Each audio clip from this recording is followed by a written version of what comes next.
Hello. Hello, hello. I'm going to make all you guys co-hosts so far. Let's see. Oh, okay, I think this will work. I'm just going to do this. Okay, now.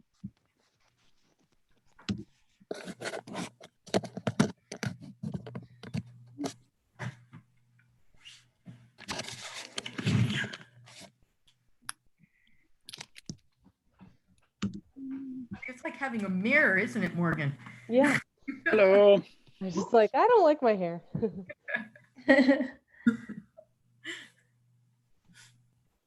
You guys hear me? Yeah, Yes, we can. but there's a lot of responsibility in us being able to hear you. You have to say something worth listening to. Are you letting people in, David, or Yeah, Yeah. you want there's me to start letting folks in? there now. Chat. Let's see, waiting room. Participants, there we go. I just let Sarah and Oh, okay. Sonali in. Okay, good. Yeah, So Marty, we're coming to a point where other people will be joining. Mhm. Hello, is everybody feeling great? Mhm. Yes, I can take over David, I can take over the waiting room if you like. Okay, have Let I me made know you when a you host people. yet already? That'd be a good idea. Okay, and Yeah, Sarah's in. I'm just going down the list to make sure, because they, see, is anybody I have in this group? You know how to do a blanket open, right? I don't think I'm a co-host. Yeah, I can do admit all. Okay. Okay, if you're gonna take, I have Rich and Marty here. Is the only thing. is there anything any presenters want to say or do before we go? I'm not a co-host yet, sorry. Oh, you're And not a neither is co-host Jan, yet? it looks Okay, like. more. Oh, Now that's a you're good. a co-host. Wait a minute, not yet. Now you are. How about the rest of us, David? And then Um, Tian too, please. Bob Wilkinson is a co-host. Sarah's a co-host. Sonali's a co-host. Morgan's a co-host. Oh, Tian Shao, not a co-host yet. Me? I would say yes. How does it feel, Tian? Better? I feel like a co-host. Thank you. It's amazing, isn't it? All right, I'm gonna. Okay, Marty Kress and Rich Yerson. I guess they can sit there. Okay, the waiting room is yours, Rhonda. Okay, I'm Is you a hosted. co-host? I'm a host. And you guys have, I didn't see a final revised deck. But if you guys all have copies of the final revised deck, then we're redundant and I don't need one. Okay, yeah, it looked like it was just a little big to send, and it looked like Bob had trouble opening the link. So I just sent a PDF version of it, but I think the four of us all have access to the slides. Okay, that's All great. right. Well, at some Did point, we get an updated agenda, or we don't worry about I it? sent that yesterday. yeah, Oh, I have that's an right. Okay. updated agenda. I wasn't gonna put the agenda up on the thing. I guess I could. Well, you could put it on the chat, if people wanted it, for example. Okay, I think. So tell me when you want me to start letting people in. Well, it's still the same too. It's interesting. I was just, if there are any other presenters, but I think we're all here, aren't we? Yep. Okay, good.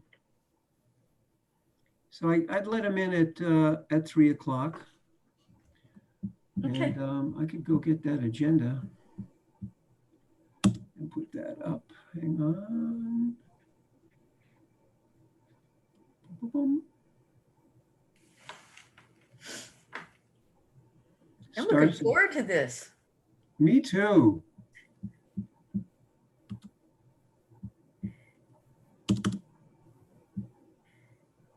Does anyone else do? There's like studies that show that if you do power poses before you give presentations, that you present better.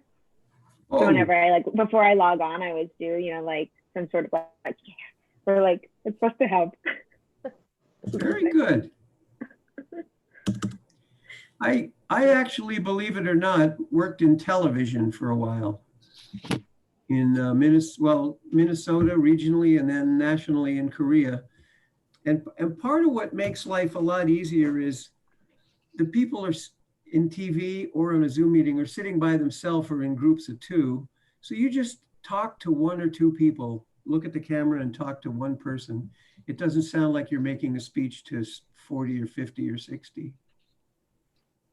You guys know that David was on the Prairie Home Companion playing guitar and singing? Oh, fun. True They story? might not know what the Prairie Home Companion is. True story.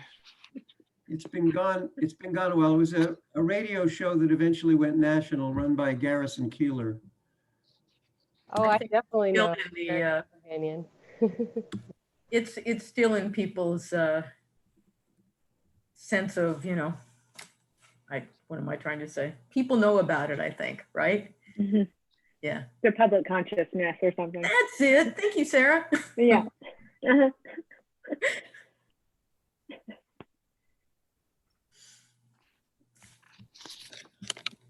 All right. Hey, well, let us know before you let everyone in. Yeah, hang on. Yeah, I'm just a waiting minute. to get the, okay. It's it's 2 minutes till.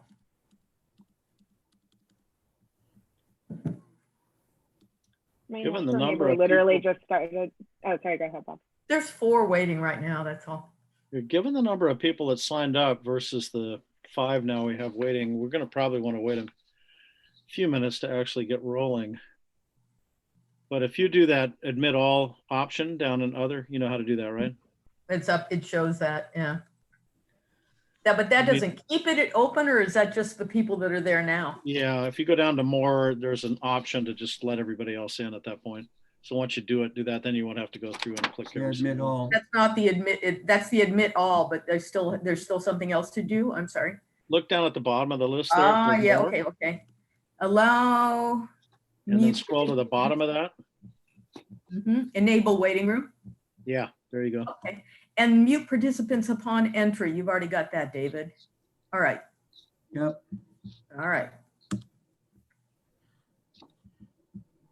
I noticed we have somebody coming in from Switzerland, so that's kind of exciting. Ooh, 7 people. All right. Okay, it's 3. May I? Yeah, let's do it. One moment, I've got an alarm on my iPad telling me it's time to start the meeting.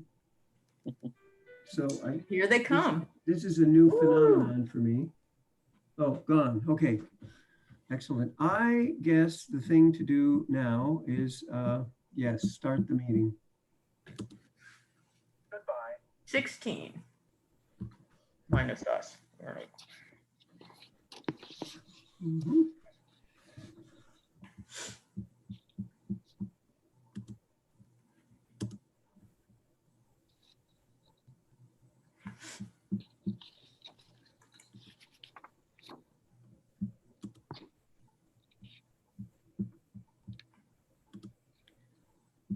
Welcome, everybody.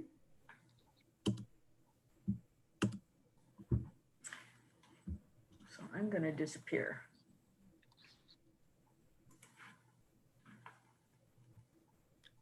Half of the things I'm going to explain to you all in a couple minutes, like decide whether you want your video on or not, all of that stuff. You're seasoned, involuntary Zoom professionals,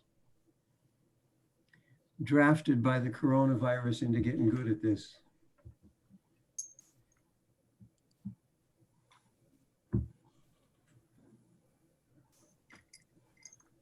Mhm. Okay. There were about 70 people registered, some of them after 11 a.m. this morning, a couple of them. But we're at 20. So those of you that are prompt, I wish we had an extra bonus for being here on time, but we can't give you a hug from here and we're all out of lollipops.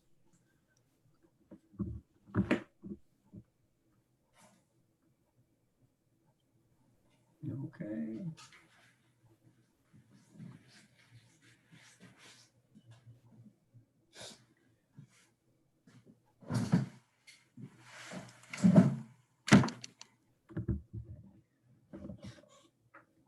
Most of us conducting this meeting are with the Pacific Institute, either an advisor on the board or on staff. But they've made me feel very welcome. even though, Rhonda, do you feel welcome? Rhonda may have muted herself. Okay. Yes, I feel welcome. Thank you. Oh, good, very good. And welcome to everybody in Pacific Institute. Thank you for teaming up with us to do this. I think we're at 23 of us, and I guess we'll reward promptness by starting. So I want to go to, oh, I know. I wanted this in,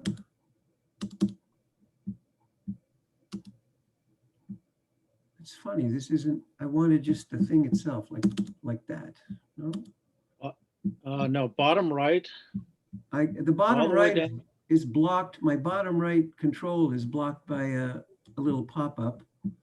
Oh yeah, Oh. okay, it's just like a regular Right there, there you PowerPoint. That was hidden by some Zoom stuff. Okay, thank you.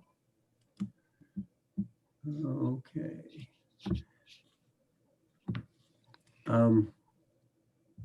Welcome to the Roundtable Workshop on Building Resilience with Multiple Water Strategies. You're going to get very clear on what that is, but it's the thumbnail sketch of it is, if you're out there doing work, researching or applying or working with a particular water problem, why not solve a lot of them at once? Or at least don't make a whole lot of new ones with your solution to problem number one. And we're going to say that a lot of different ways and skillful ways. So the Sustainable and Resilient Resources Roundtable, some of you are very familiar with it, and some of you might be new to it. We began as an independent roundtable called the Sustainable Water Resources Roundtable. About 18 years ago in December, a month from now, we had our first meeting with over 100 people in a hotel meeting room, and high hopes of making a contribution to water-related policy and information questions.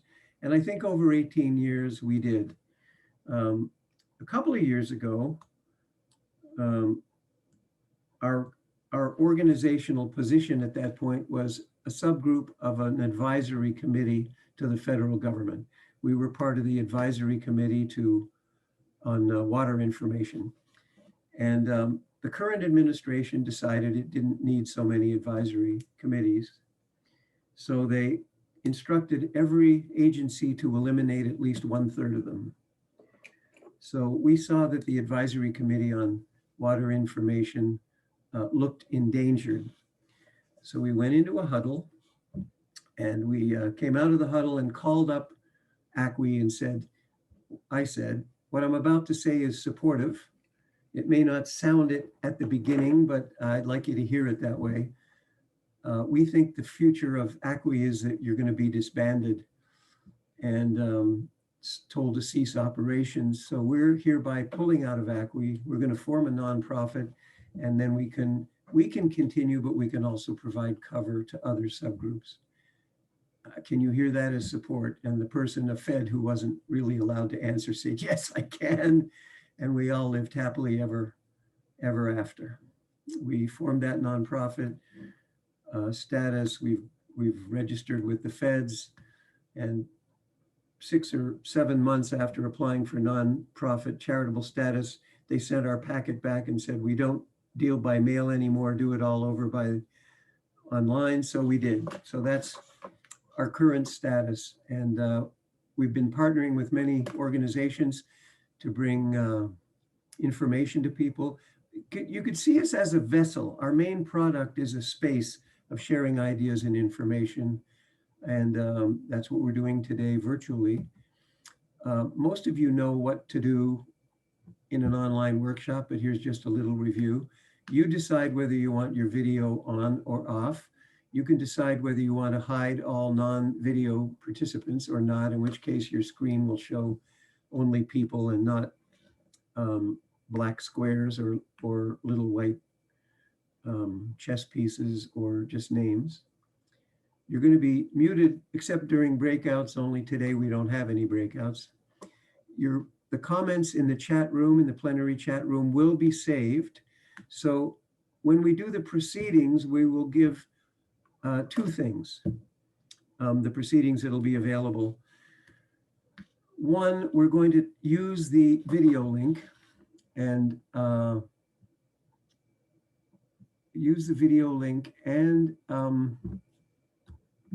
share it, but we'll edit it first. You know, we'll do the sound levels, we'll get out the dead space, probably eliminate most of what I'm saying to you now because it's less interesting. And then we will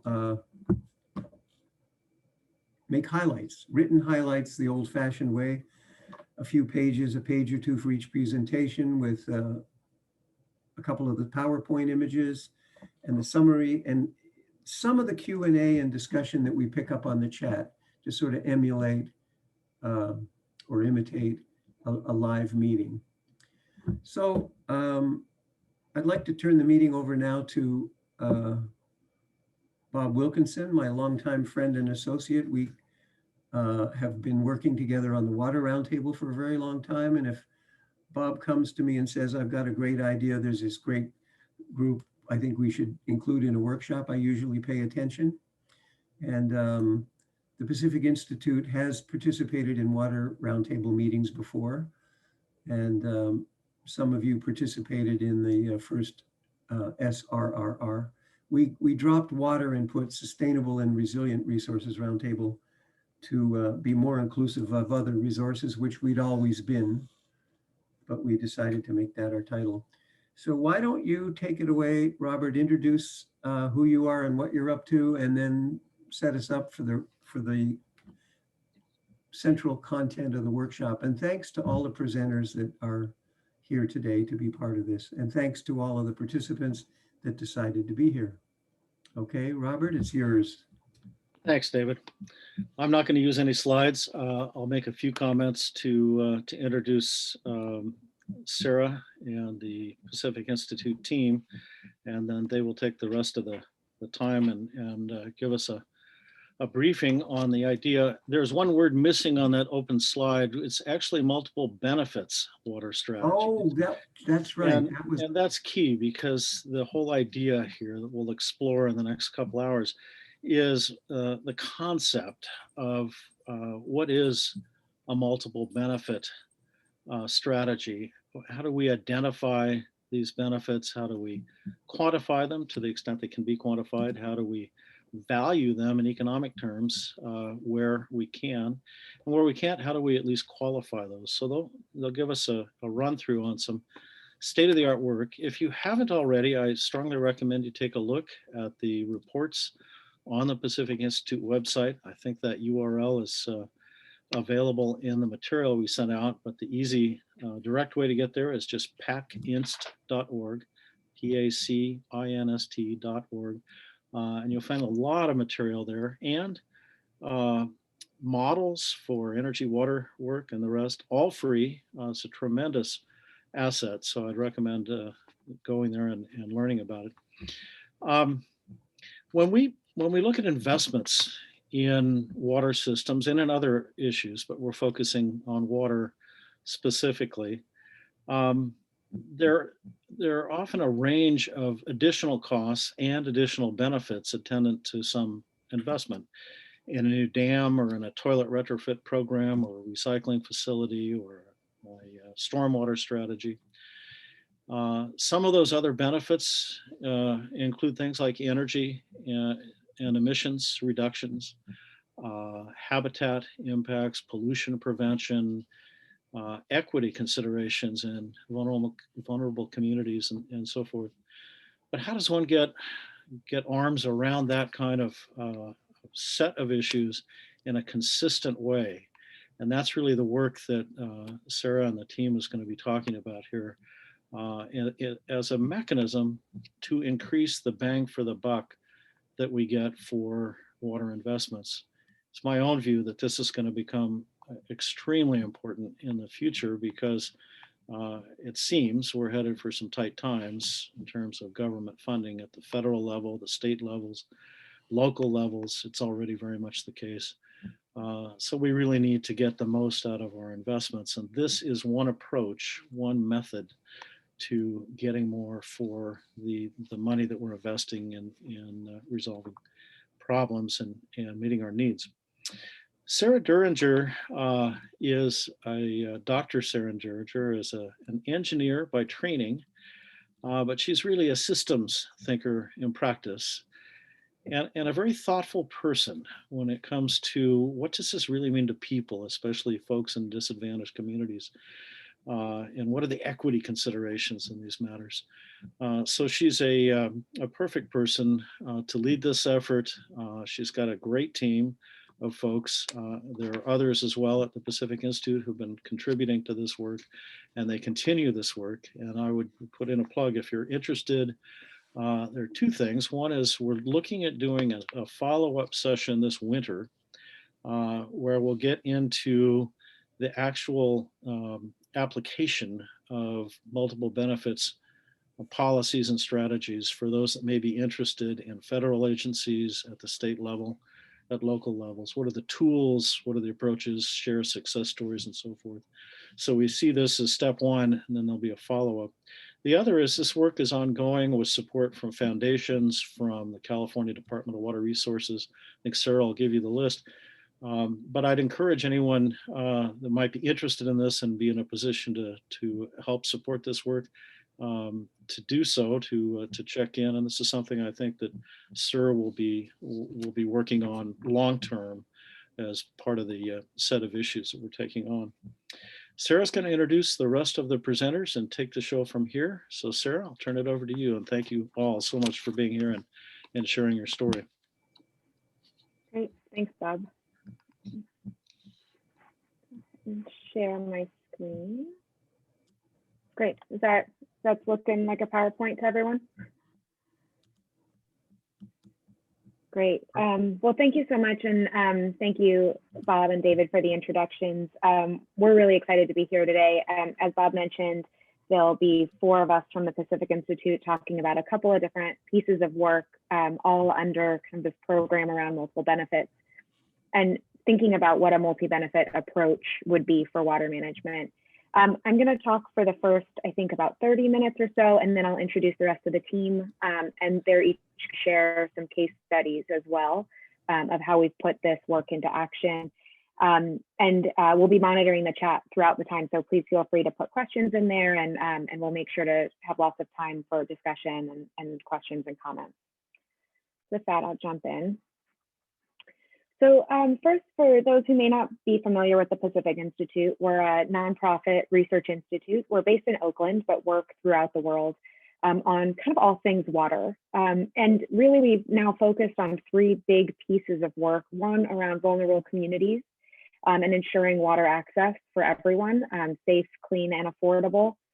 Another area of work around nature-based solutions and thinking about how do we scale these approaches to water management and their multiple benefits. And then finally, work around water efficiency and reuse. And a lot of this all comes together under the multi-benefit work that we're doing as well, because each of these strategies that we're deciding between will have multiple benefits and trade-offs, and have the ability to make us more resilient into the future. So we work with both the public and private sector, really focused on this idea of a resilient water future. We do this in kind of 3 different ways. One is around science-based research. And over the past 30 plus years now, we've tried to contribute to leading research on water resilience and thinking about sustainable water management. We also try to be very interdisciplinary in how we approach issues and how we try to develop solutions. And finally, we really focus on collaboration. And I think you'll see that in many of the case studies that my colleagues will share after this around the importance of diverse stakeholder groups and collaboration in order to make progress on water sustainability. We also play an interesting role as the secretariat of the CEO Water Mandate. And essentially what that means is that we manage a program for the United Nations Global Compact that focuses on mobilizing businesses in advancing water stewardship, especially towards sustainable development goals. For those of you who are familiar with the SDGs, particularly SDG 6 is focused on water. And so we work throughout the world on how to mobilize businesses, particularly in water stewardship. And Tian Xiao, who will be the third presenter in the case studies, will be focusing on that piece of work in particular. So today's agenda, there are kind of two big parts, as I mentioned. The first is I'll talk for a little bit and hopefully make it lively on defining a multi-benefit approach to water management. And this is really the thinking that we've done over the past almost 3 years now, thinking about how do we advance this concept. And then the second area, we're going to do 3 different kind of case studies of how we've put multiple benefits into action with different stakeholder groups and kind of different applications. And so the first of the case studies is on building collaborative incentive programs, and my colleague Morgan Shimabuku will be focusing on that. And then we'll have a second piece on sustainable landscapes on commercial properties. And Sonali Abraham will present there. And then finally, engaging corporates in nature-based solutions with Tian Xiao. And I'll do a more formal introduction of the 3 of them once we get to that point as well. So jumping into this first part of defining a multi-benefit approach, I wanted to first kind of go back a step to how the Pacific Institute got into this work and started thinking about this. So starting in 2014 or so, we were doing work on looking at opportunities for stormwater capture in California and thinking about how much water is actually available as a water supply for stormwater. And so we did a study with NRDC and found that between 420,000 and 630,000 acre feet was available in the Bay Area and Southern California. And on top of that, we would also get water quality improvements. And this amounts to about 6 to 10% of the total water supply for those regions, which is pretty substantial when you think about the number of people and how much water we're trying to provide. And then certainly the next question in all of these options is how much does it cost? So we started looking also at what the cost of different water supplies was. So what you're seeing here is a graph from a 2019 study that actually was conducted a little bit earlier than that, but from my colleague Heather Cooley and others at the Pacific Institute, looking at the cost of different water supply options as well as efficiency. So you'll see on the top different efficiency options and their cost per cubic meter. And then on the bottom, you'll see alternative water supply options, including stormwater capture. And we found that there was the cost of stormwater capture was somewhere between 590 and 1,500 acre feet, dollars per acre foot, depending on whether it was a large or small capture project.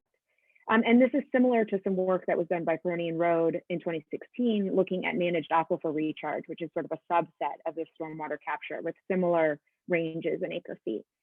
But something that we found was within that, there was a lot of variability. And we were curious about, if we really dug into that, what would that dollar per acre foot really mean? And so we thought, okay, let's just take this subset of stormwater capture and look at that in more detail. So that led to our most recent study on stormwater capture costs. So we looked at 50 stormwater capture projects that were proposed to Department of Water Resources through Prop 1 and through Prop 50. And we found that of those 50 projects, on average, they were about $816 per acre foot. So the first thought for me was good, we're in range. People are proposing projects that are in about the same range as the costs are. And we were also curious about looking at urban stormwater capture versus non-urban. So water that falls onto paved surfaces versus stormwater capture that might be coming in from upstream areas. But I want to do the caveat here, and this is kind of what led us into multiple benefits, was thinking about when we say the cost per acre foot, what we're really saying is that all of the costs of this project are attributed to this water volume. And while we're pretty good at doing this calculation, it's actually pretty misleading because we know and we all recognize that stormwater capture in particular can provide multiple benefits. And so we said, okay, so what happens to that perceived or that levelized cost of water if we take other benefits into account? And so we incorporated these other benefits that were proposed in these projects. And and took them out of the equation so that we could understand what of the cost actually was associated with that water volume.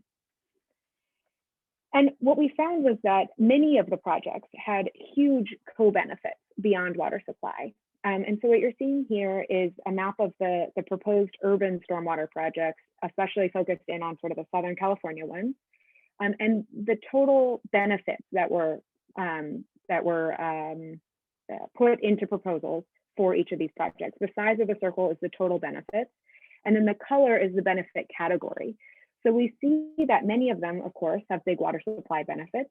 Often these were proposed as supply projects, but that there's others that have huge flood control benefits, water quality benefits, and community and habitat benefits. In fact, there's several projects that did not put out a water supply benefit, but were fully justified by their community or their habitat benefits. And that's got us thinking about how different it is to actually prioritize projects if you were to consider all of these different benefits.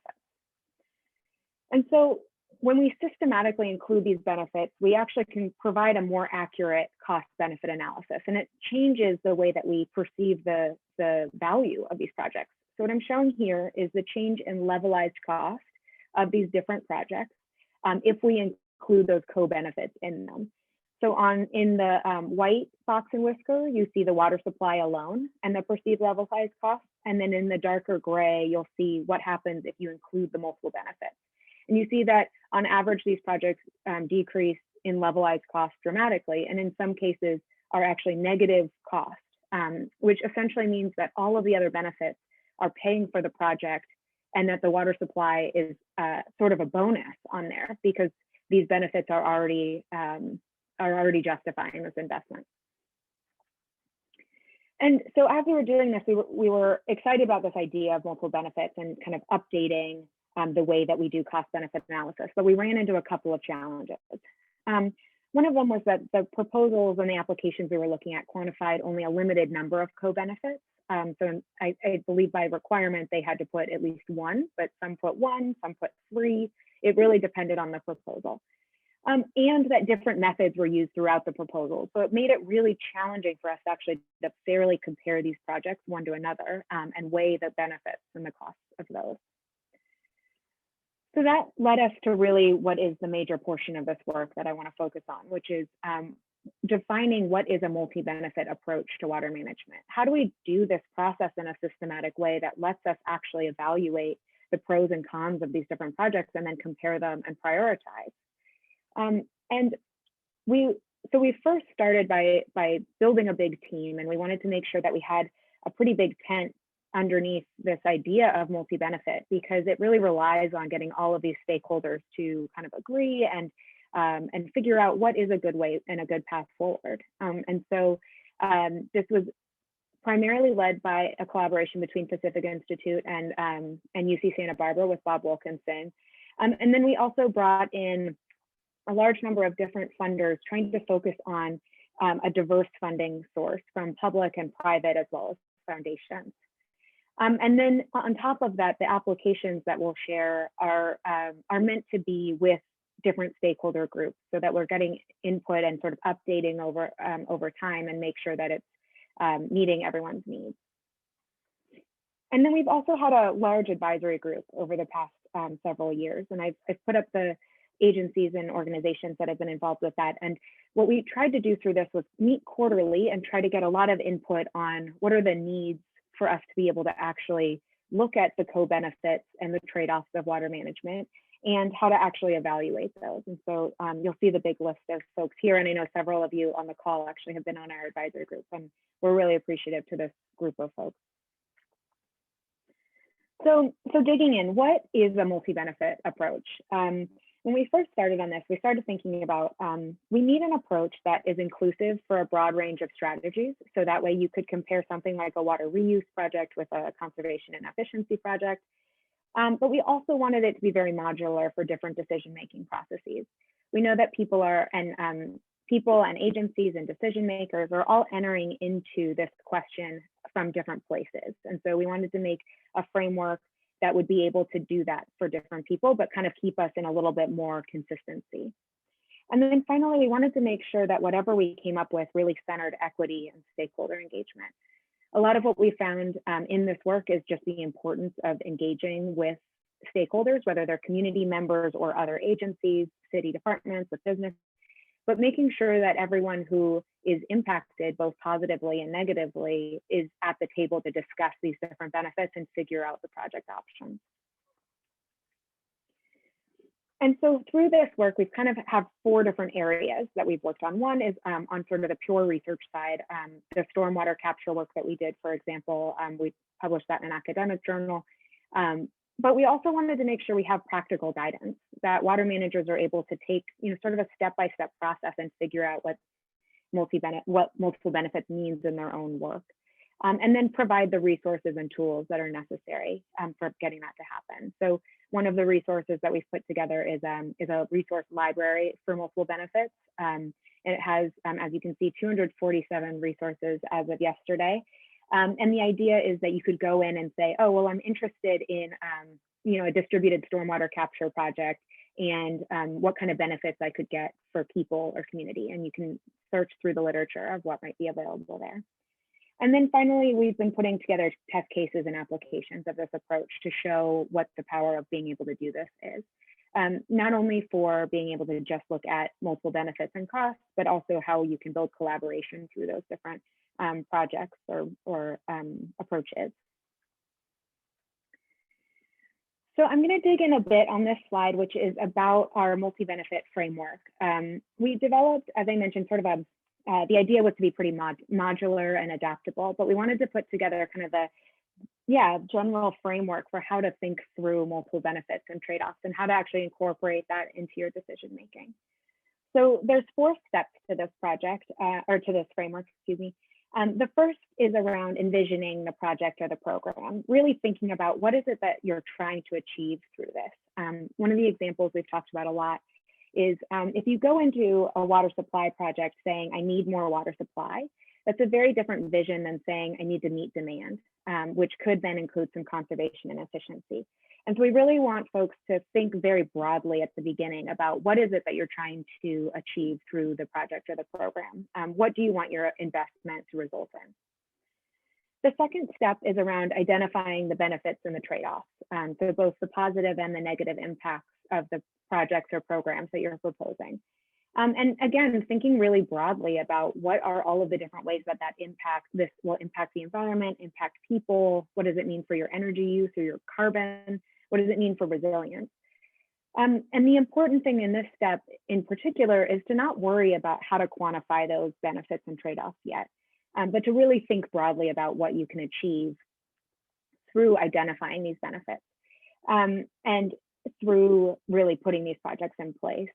We found that from talking to a lot of folks that we kind of skip this step often and we think about, okay, well, I can quantify, the water supply and I can quantify maybe downstream water quality and that's it. So I'm just going to focus on those 2 things. But many of the co-benefits, particularly the social benefits, are harder to quantify, but that doesn't mean that they're less valuable or important.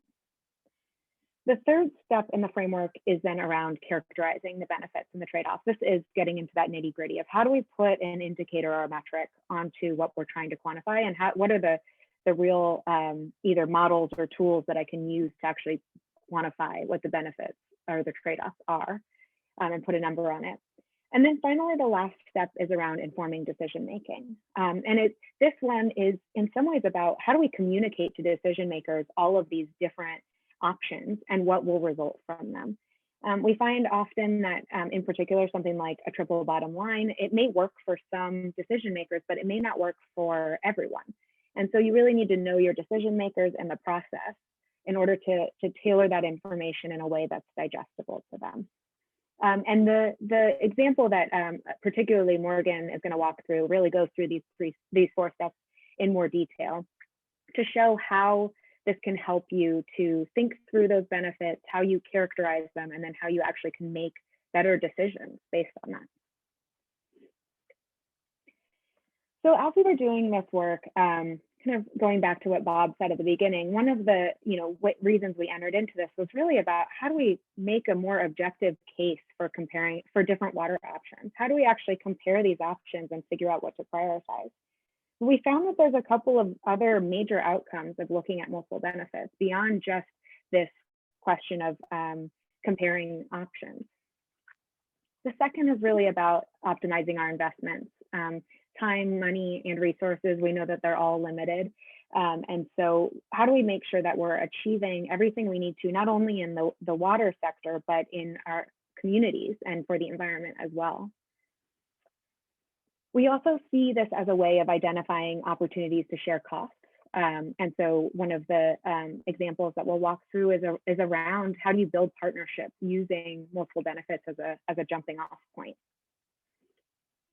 We also see it as a way of building community support for a project or program. If you're able to identify the benefits that really speak to people, this is a way of bringing them in and saying, this is a project that we can design to benefit not only, water quality or water supply or flooding, but also these other community benefits that are important to you, things like green space or access to parks or urban heat islands.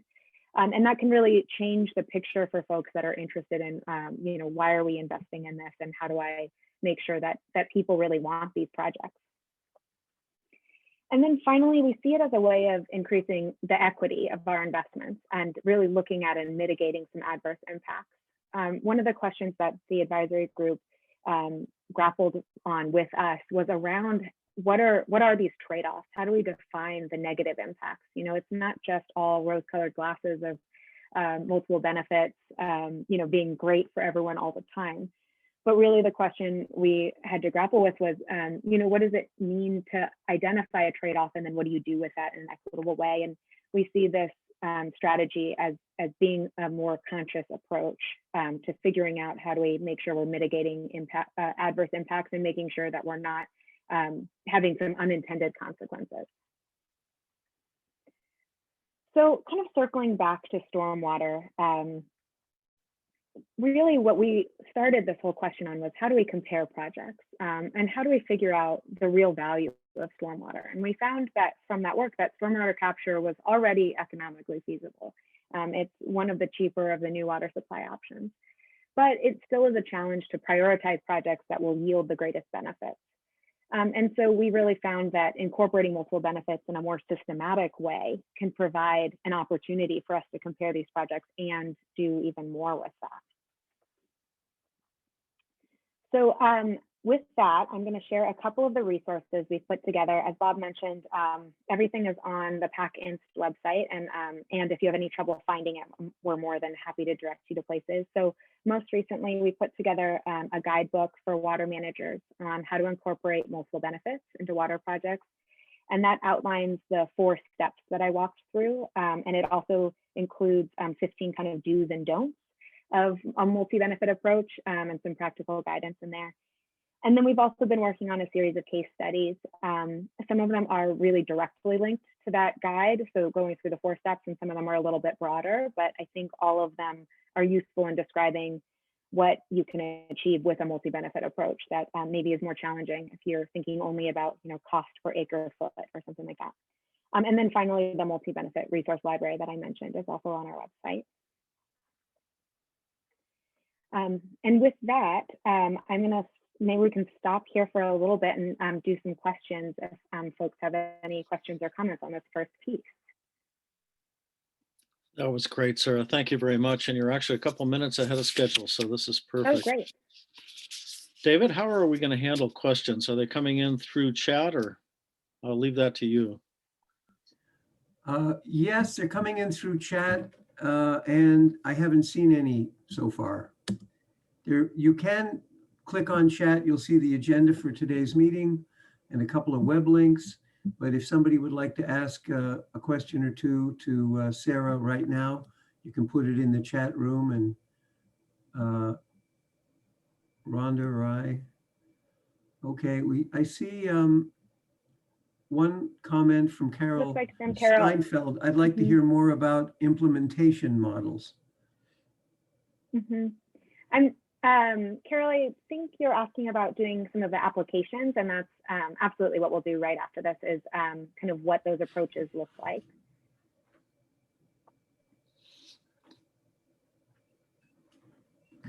Okay, looks like a question from Andrea on how did you get value information for non-quantifiable benefits? That is a great question.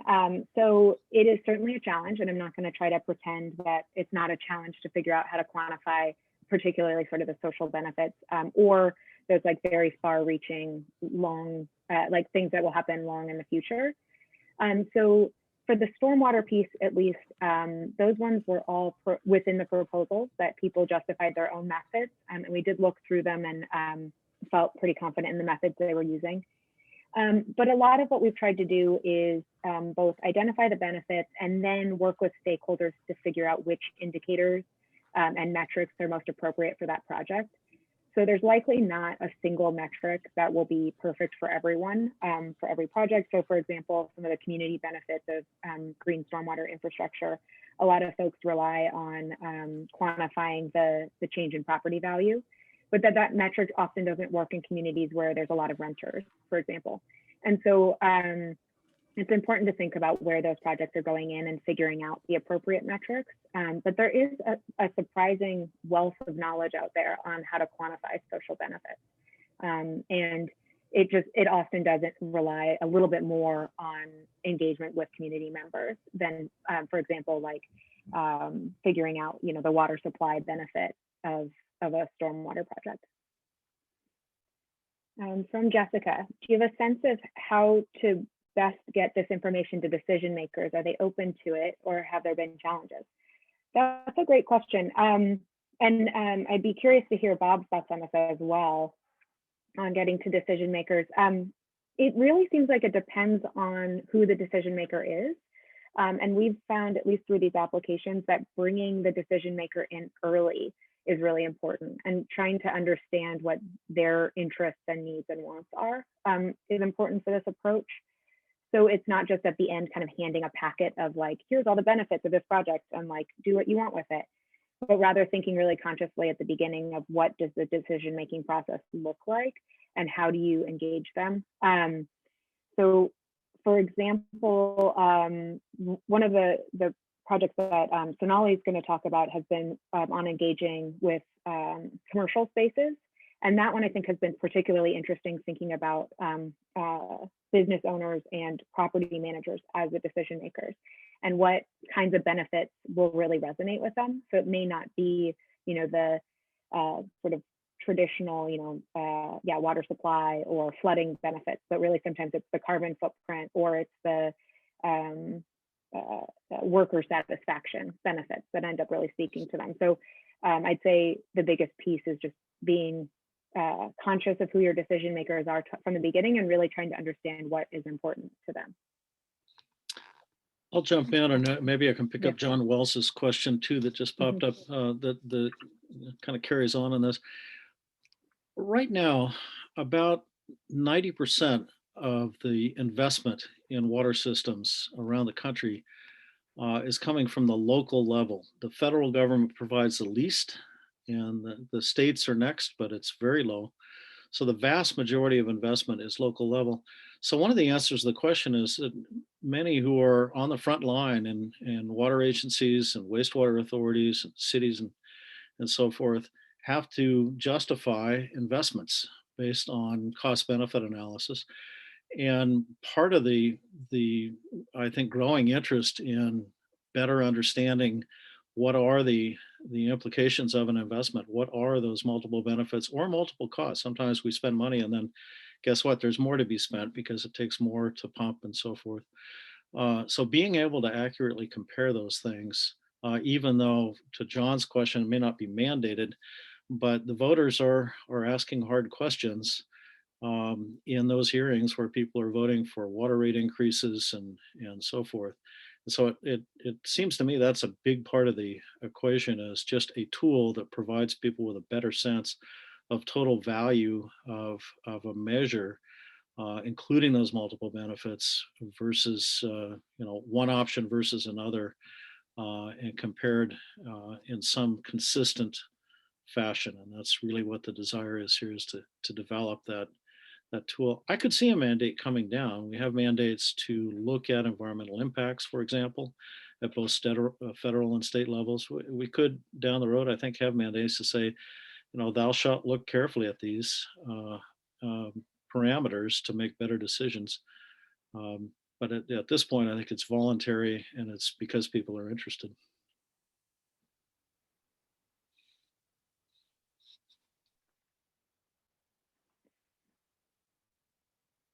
Great. Well, if there aren't too many other questions at this point, maybe we should jump into those 3 applications, and then we'll certainly have more time for discussion after those as well.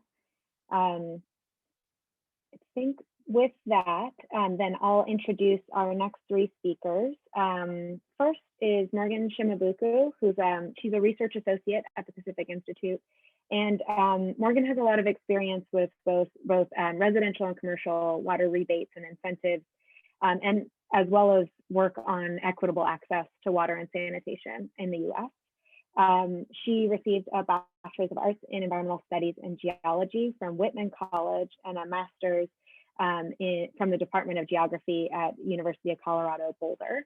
And she's going to focus on some work today on a collaborative rebate program in the city of Austin, as well as some ongoing applications for the multi-benefit work. Next will be Sonali Abraham, who is a research associate at Pacific Institute as well. And a lot of her work focuses on urban water use trends and development of watershed scale metrics. Sonali is currently working on her doctorate of the environment at UCLA, which is also my alma mater. So I get really excited doing lots of Bruin discussions. And she's going to share some work on advancing sustainable landscapes on commercial properties in Southern California. And then finally, our last speaker will be Tian Xiao, who's a senior researcher at the Pacific Institute and a senior advisor for the CEO water mandate. And Tian's work focuses on innovative solutions for corporate water stewardship. And so she works really closely with the CEO water mandate water stewardship toolbox as a way to scale up best practices around the world. Tian has a Bachelor of Science in Civil and Environmental Engineering from University of Michigan, Ann Arbor, and a master's degree in environmental management from Yale. And so with that, I'll hand it over to Morgan.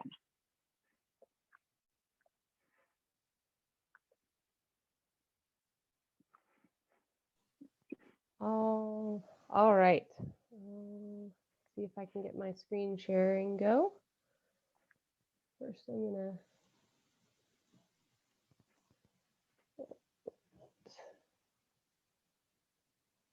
All right, anyone confirm that they can see the PowerPoint? Not yet. I'm not. Let's see. Nope, okay. Let me try that again then. Oh, all right, here. I've figured it out, I think, right? How about now? That looks perfect. Perfect. All right, thank you. Thanks for your patience.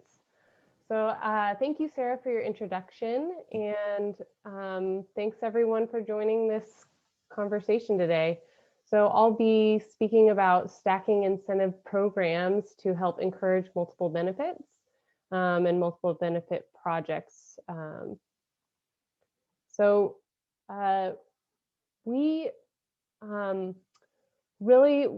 got a really neat opportunity to work with several stakeholders in the city of Austin, Texas, early on in our development of this framework to really explore how the city of Austin has been putting into practice a multi-benefit program. So when we started working with the city of Austin, they had a few different departments that were already offering separate rebates for different things. For example, the urban forestry department had a rebate for putting in trees, while the watershed protection department was interested in supporting rebates around stormwater. So this was something the city of Austin had already sort of conceptualized how they could put these together and stack the incentives to really grow these programs. And so they were just in the beginning stages of designing their rain catcher pilot program. As Sarah explained with the first step, we entered the scene and were working with them to really starting to think broadly about the different challenges and solutions that they were trying to address. So the Watershed Protection Department, they had the main focus and impetus for their work was to reduce erosive events and improve water quality. And other groups, like the Forestry Department, obviously is very interested in helping the urban forest, as well as Austin Water, their water supplier, was interested in water conservation and helping property owners and residential as well as commercial to reduce their water use. And so really looking at the different options here, it shows there were rain cisterns, rain gardens, and trees were sort of the combination that came together as potential options for delivering on the goals that these different departments had. And then also there were a lot of conversations about how to actually engage outside of these departments with other stakeholders, such as other city departments, with the actual homeowners themselves, as well as local nonprofits. So the second step of our framework and that we worked on with Austin was really casting this wide net and trying to look at all of the possible different benefits and trade-offs that we could, and before even taking that step to quantify them. So as you can see here, we tried to think through different benefits in each of these 5 categories, and we were able to come up with a pretty good list. And I'll just switch to the next slide because it has a nice diagram that really links those different benefits to the devices and program components that we were talking about combining in this program. So there was the cistern, you can see there, noting that it augments the water supply. It also, by the design of the program, with wanting to really reduce those erosive events, the Watershed Protection Department was really interested in this design that actually has a slow release, underground slow release of that water, so that it wouldn't be running off over the land and into the local creek there called the Waller Creek and causing more erosive events, but would instead slow release over time, and et cetera. So you can see all of these different components and really the benefits that we were attributing to them.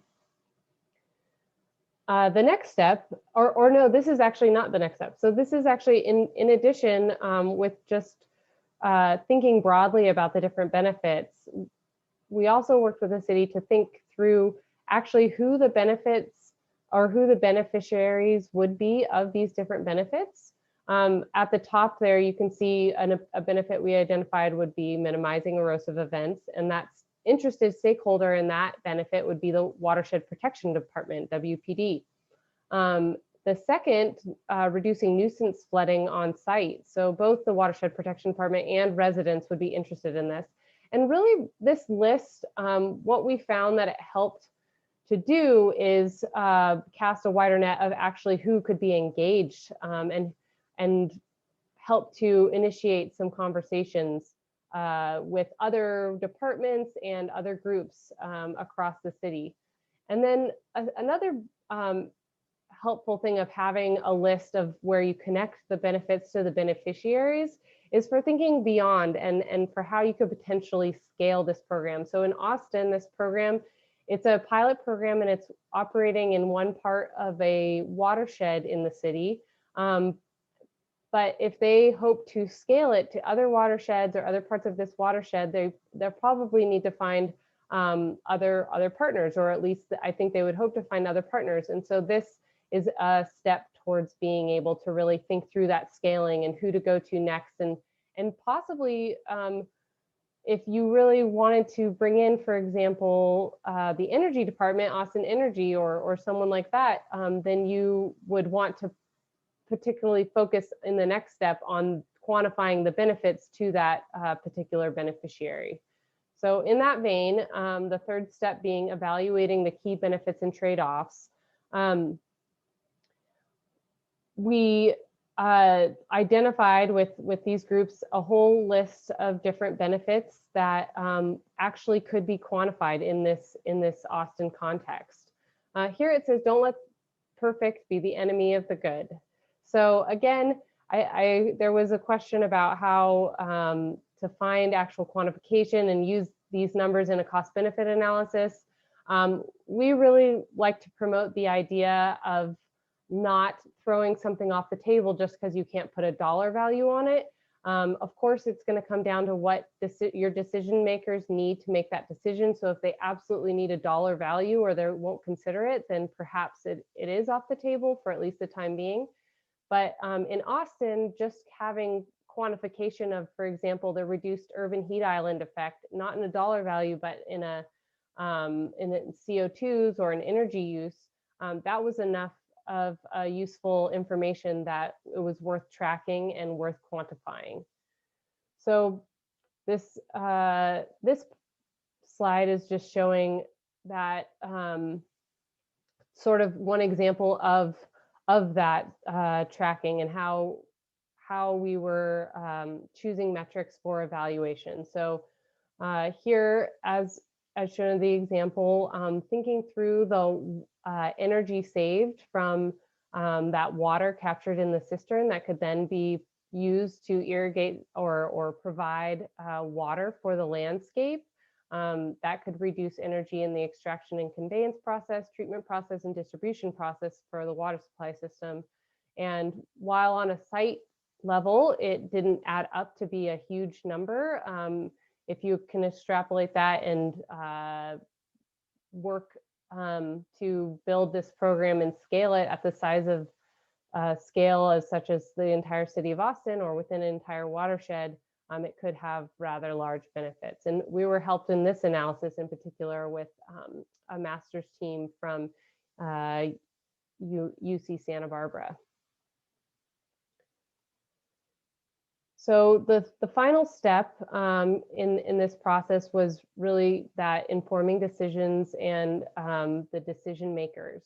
So we not only were able to help inform around how much water infiltration and water conservation that these could make or that this could benefit, we're also bringing in that quantification to help the urban forestry department see what benefits it would bring to them if they were to provide extra money for new trees.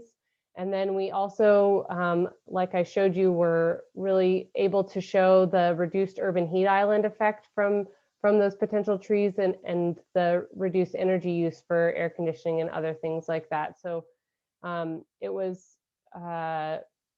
through having all of these different new pieces of data that was we brought to the table that helped the city of Austin not only design the program, but then justify its implementation and trial through this Raincatcher pilot program.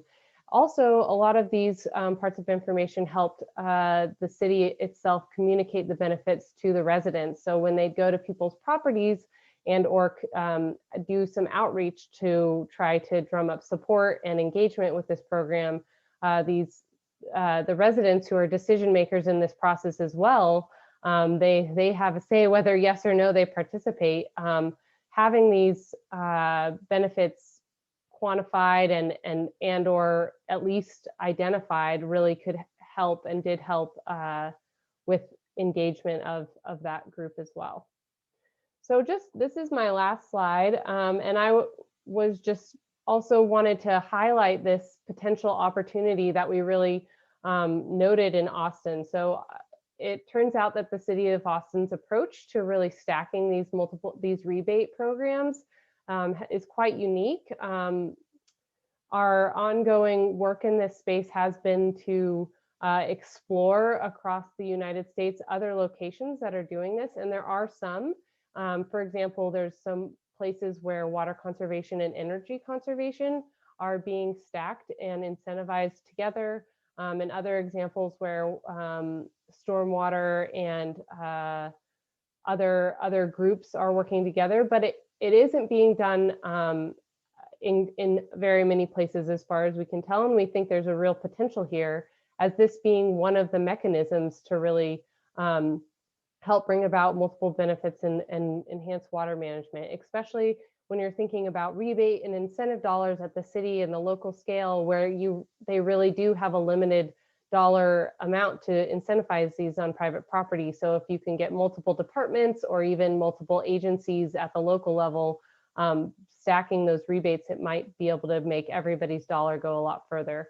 The tables here, the first blue or purplish table on top just gives a list of examples of different interests that intersect between water supply and conservation and the other sort of water groups. I haven't seen examples of all of these in the real world, but they might be there, and we're hoping that the work we do here in this area can help incentivize it or help grow interest in that further. And then below in the green box, you see water supply and conservation and where it might intersect with energy, parks, public health, and affordability. Again, these are examples that all of these are examples we have seen in the real world, but could definitely be expanded. And the last thing I'll just say is that we see, while co-funding might be the ultimate way to do this, of bringing two entities together, they're definitely co-branding, co-creating, and co-educating are other ways to really stack multi-benefit programs and create and incentivize multi-benefit projects. So with that, I would be happy to pass off to Sonali. So Sonali. Morgan, real quick, can I just put a question out to you? Sure. It says on the watershed protection and source water protection, NRCS programs could play a role in implementation. And so I don't know if Jan wants to share a little bit more about NRCS, or maybe we can leave that for the later discussion, but I think, yeah, just wanted to put that out there. Yeah, I'd love to hear from Jan, but I'll just say real quickly that absolutely, we found in a lot of the communities where this is happening, even in Austin, and I didn't do a good job of highlighting the nonprofit who's working on the ground as an implementing partner, but in many places where there actually are these stacked incentive programs, a nonprofit partner is the one who implements it. So two agencies will pool their money through a nonprofit to actually do the implementation of the project on the ground and work with customers. So I think I'd love to hear more about NRCS's. I guess NRCS isn't necessarily a nonprofit, but how they could also do these projects as well. Yeah. Does it make sense to wait until you have your presentations all done and then we can have that open discussion? Because I'd be happy to have a little more discussion on it, but I want to make sure you get through your material first. I think we are in very good shape on time, as David predicted we would be. So I think it's fine to go ahead and do a little bit of back and forth on this now. Morgan, if you're game for that, and Sarah, I think you could all jump in on that. I think that'd be valuable. Jan, thanks for raising that. Yeah, so the programs that come to mind certainly are national, and just for everyone on the phone, because I'm using acronyms and people might not know, I work for the Natural Resources Conservation Service, which is part of the US Department of Agriculture. And we really focus on working predominantly with farmers, but we also have programs that can be more broad and larger scale than just on farm. So the two that come to mind, our Regional Conservation Partnership Program is available nationally. It leverages partner contributions, so it fits right into this concept of stacking incentives. And it can address anything from water supply, water quality issues, sedimentation, and one of the authorities that can be used in that program can be used on non-farmland, the small watershed program. So And then through our environmental quality incentives program, there is a national water quality initiative that is focused on source water protection. And annually in each state, states recommend watersheds to be considered for the National Water Quality Initiative. And they've incorporated a process right now where they first do an assessment of that watershed to see where the needs are, and that assessment is funded. So that's a big deal to actually get kind of planning funded without the implementation first. That's often where local communities are challenged to get money to pay for planning. And then there's money through the Environmental Quality Incentives Program to implement conservation for that source water protection.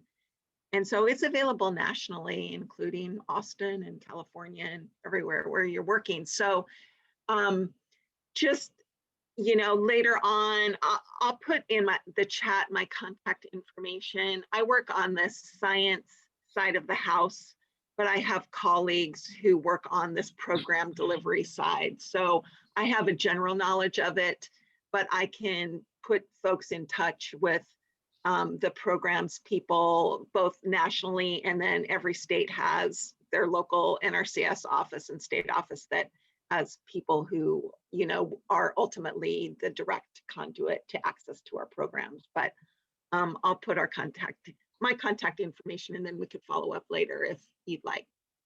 Jan, that's exactly the kind of getting ideas on the table that I was really hoping for with this. So I would say both and. I think we should follow up on that, and I think we should think about that as an excellent example of what we might do on round 2 on this with actual implementation, because as both Sarah and Morgan mentioned, sometimes the impetus is for pollution prevention and dealing with runoff and watersheds, both urban and agriculture and working lands. And so depending on how you do the numbers, maybe the water, some of the benefits appear to be free. In fact, I think of it as a co-investment for co-benefits. And if it all adds up, it's a good deal from an investment standpoint. We ought to be looking much more carefully at it. So that's a perfect segue into where we ought to be thinking about going in the future. And I'll give you an example of some projects that I know that have been funded, just so you know the scope. Through the Regional Conservation Partnership Program, we funded a project in Western Arkansas.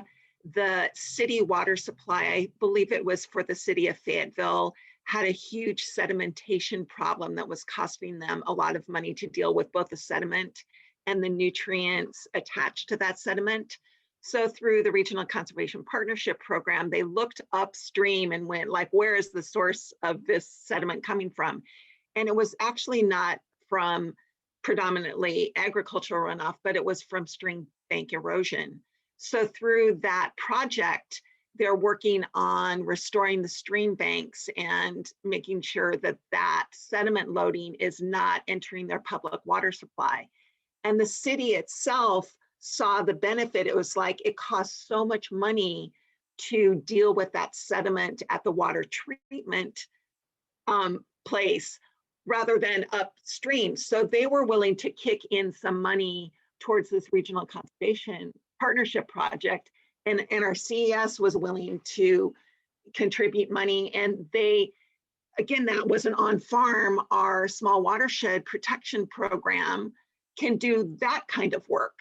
So other projects have done leveraging partner money to do on-farm conservation practices to keep the sediment on farm, or put in riparian buffers and really do, you know, a real contiguous section where they know they've got a listed stream that's affecting water quality. And so instead of kind of piecemealing it, the Regional Conservation Partnership Program can really just say, we're really going to bring big money. We've got a partner who's going to organize this and work with the farmers to get all on board and implement those projects. So our authorities are broad, and I think often it's a missed opportunity because people think, well, we don't work directly with farmers. It's another issue. But yeah, that one in the Regional Conservation Partnership Program, and we'll have one of our series in this series that SRR is sponsoring. We're going to have federal opportunities for implementation, and I'm sure Bob will invite you to that as well. But I'm going to present in more detail some of these opportunities. That's really helpful, Jan. And I feel like, yeah, as Bob mentioned, it's like where we see a lot of this going too is thinking, I mean, a lot of what we've done is on like individual residential properties or thinking about, you know, commercial properties that Sonali is going to talk about. But the question is, how do we ladder these up? You know, how do we get to bigger watershed scale projects?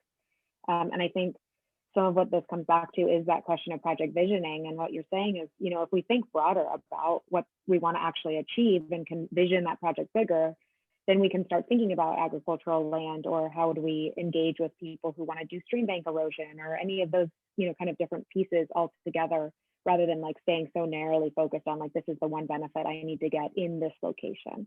And I feel like this will, yeah, that'll be a great next SRR. Okay.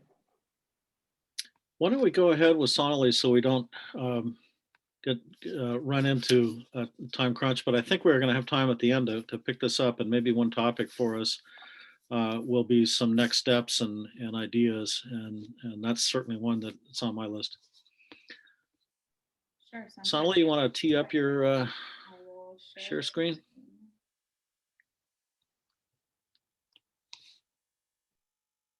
All right. Can everyone see this? Yeah, perfect. Okay, awesome. Thank you. This is great discussion. Thanks for the introduction, Sarah, and thanks for the presentation, Morgan. So we're pivoting slightly with this project. This is a project that we've been doing in Southern California that looks at how we can motivate adoption of sustainable landscapes on commercial properties. It overall looks at how sustainable urban landscapes can contribute to climate resilience, but focusing on how the potential of commercial and industrial properties in the space, so how businesses can be leaders in the space of sustainability, and how they can showcase that commitment to sustainability through adoption of these sustainable landscapes. So So the first phase focuses on, we did in two phases. The first phase is complete. We finished it. We published our report last year. And the second phase is where we're at currently. The first phase focuses generally on understanding the motivations and barriers behind businesses making investments into sustainable landscapes. And then also looking at what the range of opportunity is available. For the first phase, we focused in on the Santa Ana watershed so that we could do sort of more in-depth research and really understand the drivers. And then in the second phase, we focus more on implementation. So actually promoting the installation of landscapes on these commercial properties and creating tools and resources that can, tailored tools and resources that speak directly to the business community. Oops. All right. So as part of the first phase, and I'm kind of going to go through this presentation as like one big project and not so much as a phase one and phase two because they obviously connect. So we created this geospatial analysis mapping tool for the Santa Ana watershed that looks at these four main parameters. So water supply, quality, flood risk, and disadvantaged communities to really hone in on what extent of opportunity was available for the watershed. And I'm gonna, just to kind of drive home the amount of opportunity that we discovered, I'm gonna read out some stats. So we found that approximately 70% of the parcels in the watershed are in regions with poor water quality. We found that 29% of the parcels are in flood zones. And we found that 30% of the parcels are suitable for groundwater recharge. These are all things that sustainable landscapes can address. And so it really also just helps gain buy-in from the people that we're talking to. Just a quick plug for this tool. It is available online, free via our website. And I think the really cool thing about all this work is that it has so much potential to be scaled and replicated around the country and other communities. The other key piece in this project was that we focused on commercial and industrial properties. And I'm sure a lot of you can guess why, but to give you some background on that, we found that commercial and industrial properties are way more disproportionately covered in turf grass and pavement. And most of the sustainable landscaping work to date focuses on residential customers, which means that opportunities to advance these landscapes on commercial properties are largely not as well understood. And this research seeks to fill just that gap. And again, to kind of drive home that fact a little bit more, using the mapping tool in the Santa Ana watershed, we found that the mean area of turf, irrigated area, and building footprint on the CI parcels was 3 to 4 times that of residential parcels. We also found that about 10% of all CI land is impervious surface. So kind of just like to make the point that there's a lot of potential for multiple benefits in this space and on this land. So now kind of going into the meat of the project, and this ties in really well to the multi-benefit framework that Sarah introduced. The first step in kind of moving forward and trying to motivate adoption of these landscapes was first off understanding the business's interests, their motivations, their drivers, which helps form the basis of why they would care about multiple benefits, what would be important to them and what may not be. So these are just some guiding questions that we used in our research to kind of get to the core of that. I'll discuss what we kind of found in the next couple slides, but looking through these questions, they're mostly focused around understanding decision-making for the company. We found that every company makes decisions in different ways. It's often a complex process. We also found that a company's role or function also plays a big role in them, in what motivates them. For example, a public-facing company, for example, something in hospitality, is going to be concerned about customer feedback. Aesthetics often plays a big role, whereas a company that, for example, is in manufacturing or uses water operationally would be more focused on efficiency or water reduction and things like that. So talking about motivations, these are the big key ones that we found in our research. You can see the first one, financial savings, pretty straightforward. Another interesting one we found was sustainability goals. Companies that establish sustainability goals, either at the corporate or at the site level, often have this added incentive to adopt sustainable landscape practices because they can tie them back to these sustainability goals. For example, replenish goals, GHG reduction goals, etc. Another interesting thing that we found was social responsibility. So some companies are really driven by social responsibility. So seeing that they want to be a positive influence to the community, things like if we focus more on community benefits for companies like that, that actually adds a lot of value to them. The fourth one is also pretty straightforward, water risk. So water, to most, if not all companies, is a really important resource, and strategies that mitigate water risk or can be framed in the sense of mitigating water risk can also add a lot of value, would be important in gaining buy-in for a project. On the flip side, there were also several barriers to adoption, and I've listed them all here. They're in detail in our report, and so I'm not going to go into it in too much detail. But some of the big things that came out was, first off, the fact that to someone new or starting out in this space, the number of benefits can often be just daunting and overwhelming, and it's often distributed among multiple parties. So, for example, cost savings could be felt by that benefit will be taken on by the business, and they'll feel it, whereas something like improving groundwater recharge will be felt by the community as a whole. So kind of parsing those differences out can be complicated.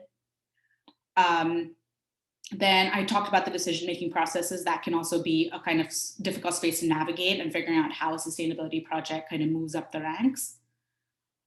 Some of the last one on this list, the maintenance piece, we found was a really big barrier to many of the property owners that we were talking to. Sustainable landscapes in particular require a lot of specialized knowledge and expertise, and understanding who's qualified to maintain your landscape, even understanding that it needs to be done in a certain way up to a certain standard, that initially there's more care that's going to be required. All those pieces are things that can again be intimidating if you're new to the space. And a lot of this just needed clear guidance for businesses. Okay. So the next big piece, we kind of set the foundation for what businesses care about and why they care about these things. The next piece is to kind of connect these interests to the benefits. And this is just a cute little graphic to kind of show where all the benefits could be accrued. They're not by any means a complete list, but to make some example connections and to see how we kind of communicated this to the businesses. For example, if you look at the one on the lower left-hand side, it says we talk about rain gardens, and rain gardens reduce and slow storm flows. They also help infiltration into groundwater. And if we connect this back to a sustainability goal, that's a direct connection that speaks directly to businesses.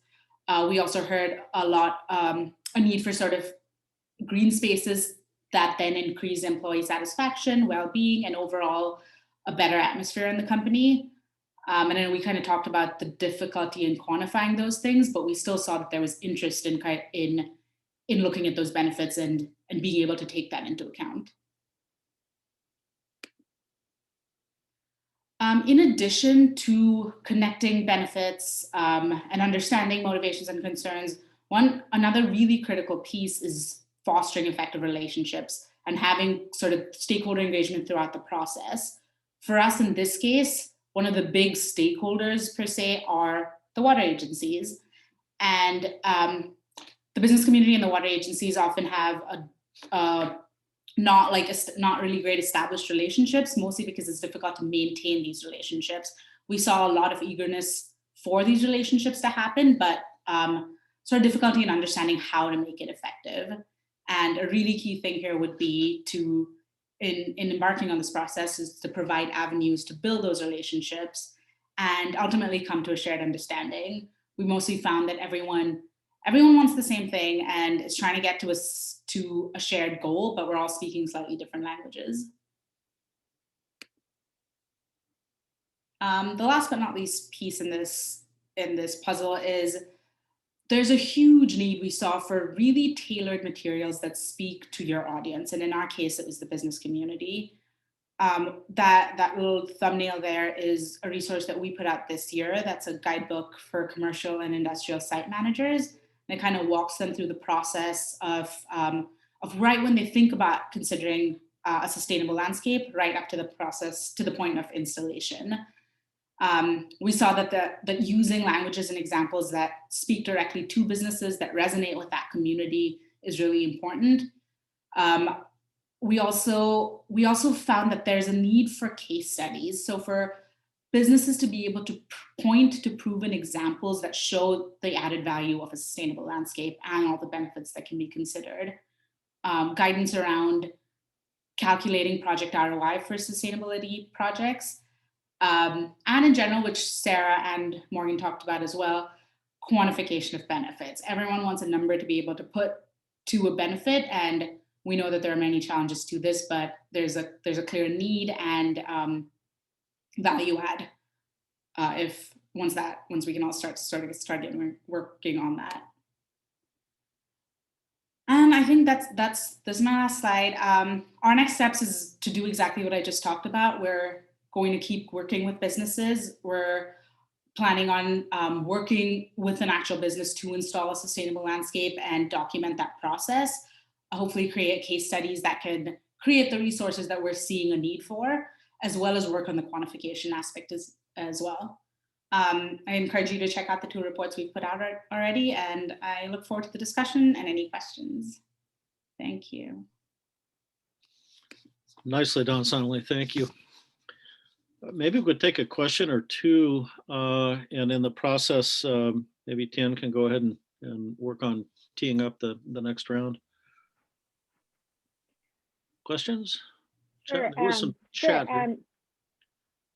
It looks like one from John. I might be going in backwards order, so I apologize if I'm missing anyone. But I assume the business motivations may have many sources, including interest in employee as well as community health and happiness. Did you find one focus more important than the other? I'd say it would be extremely hard to generalize. A large thing that we found is that I think what a business does speaks more to what their motivations would be rather than generalizing businesses as a sort of uniform community. We did find that things like employee well-being were more of interest to certain companies, not for any reason except that maybe it's a smaller company and they all want to sort of foster that community. Another big driver is just where they use water. Is it operational? Is it outdoors? And that drives how they think about it. Again, the reputation, so the public facing versus not public facing was also another sort of big distinguisher as to what their motivation may be.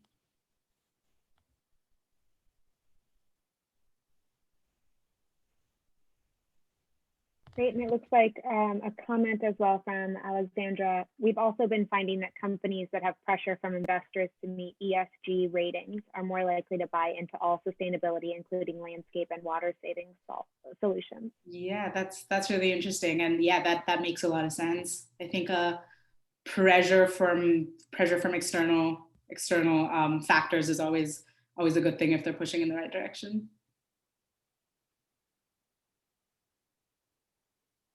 Great. Well, let's go with the last presentation, and then we'll have time to get into back and forth on Thanks, Bob. all this good material. Okay, great.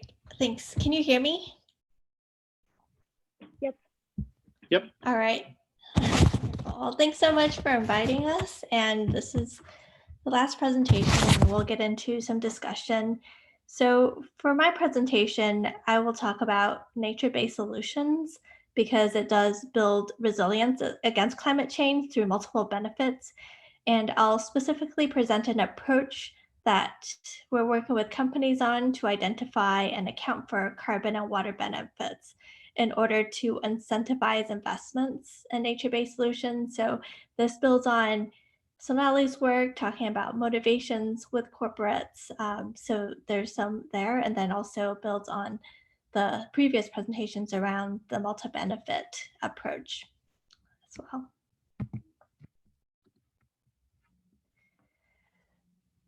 So nature-based solutions have the potential to deliver sustainable improvements in watersheds health with multiple benefits. However, currently the scaled implementation remains limited due to the lack of awareness and expertise, underinvestments, weak project pipeline, and inappropriate policy and governance frameworks.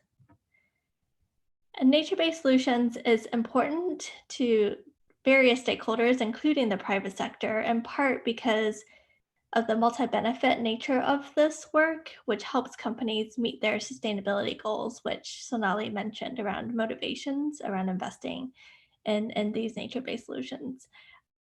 This is a water stewardship progression, which shows how a company can manage their water journey. It moves from the left of optimizing their water impacts throughout their own operations to understanding water risk and impacts in the watersheds that they operate in, to developing a comprehensive water stewardship plan and targets and goals, and then working with stakeholders to advance water stewardship. So nature-based solutions really address all elements of a company's water stewardship journey, and especially when implemented beyond a company's boundaries and they're able to work with other stakeholders, it really builds long-term resilience and highlights the multiple benefits. So we did a literature review and interviews with key stakeholders in the space. And we developed this landscape assessment called Benefit Accounting of Nature-Based Solutions for Watersheds. We really, within this document, try to define the concept of nature-based solutions, uh, discuss the barriers of scaling nature-based solutions, and looked at various frameworks and methods for nature-based solutions that look at, quantify, or estimate or value the benefits. And what we found is that nature-based solutions have not been implemented at scale because of a lack of business case. There is no consensus amongst existing approaches on how to properly account for nature-based solutions benefits accrued over time, and a standardized approach is needed to account for benefits. And this is focused specifically on the corporate audience.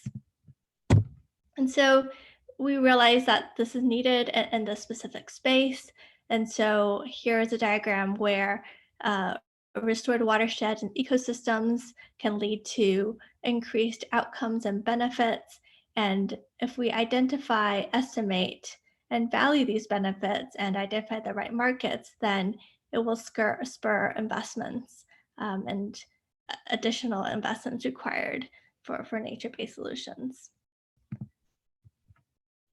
I just wanted to highlight one example from Dow, who has been working on nature-based solutions for many years.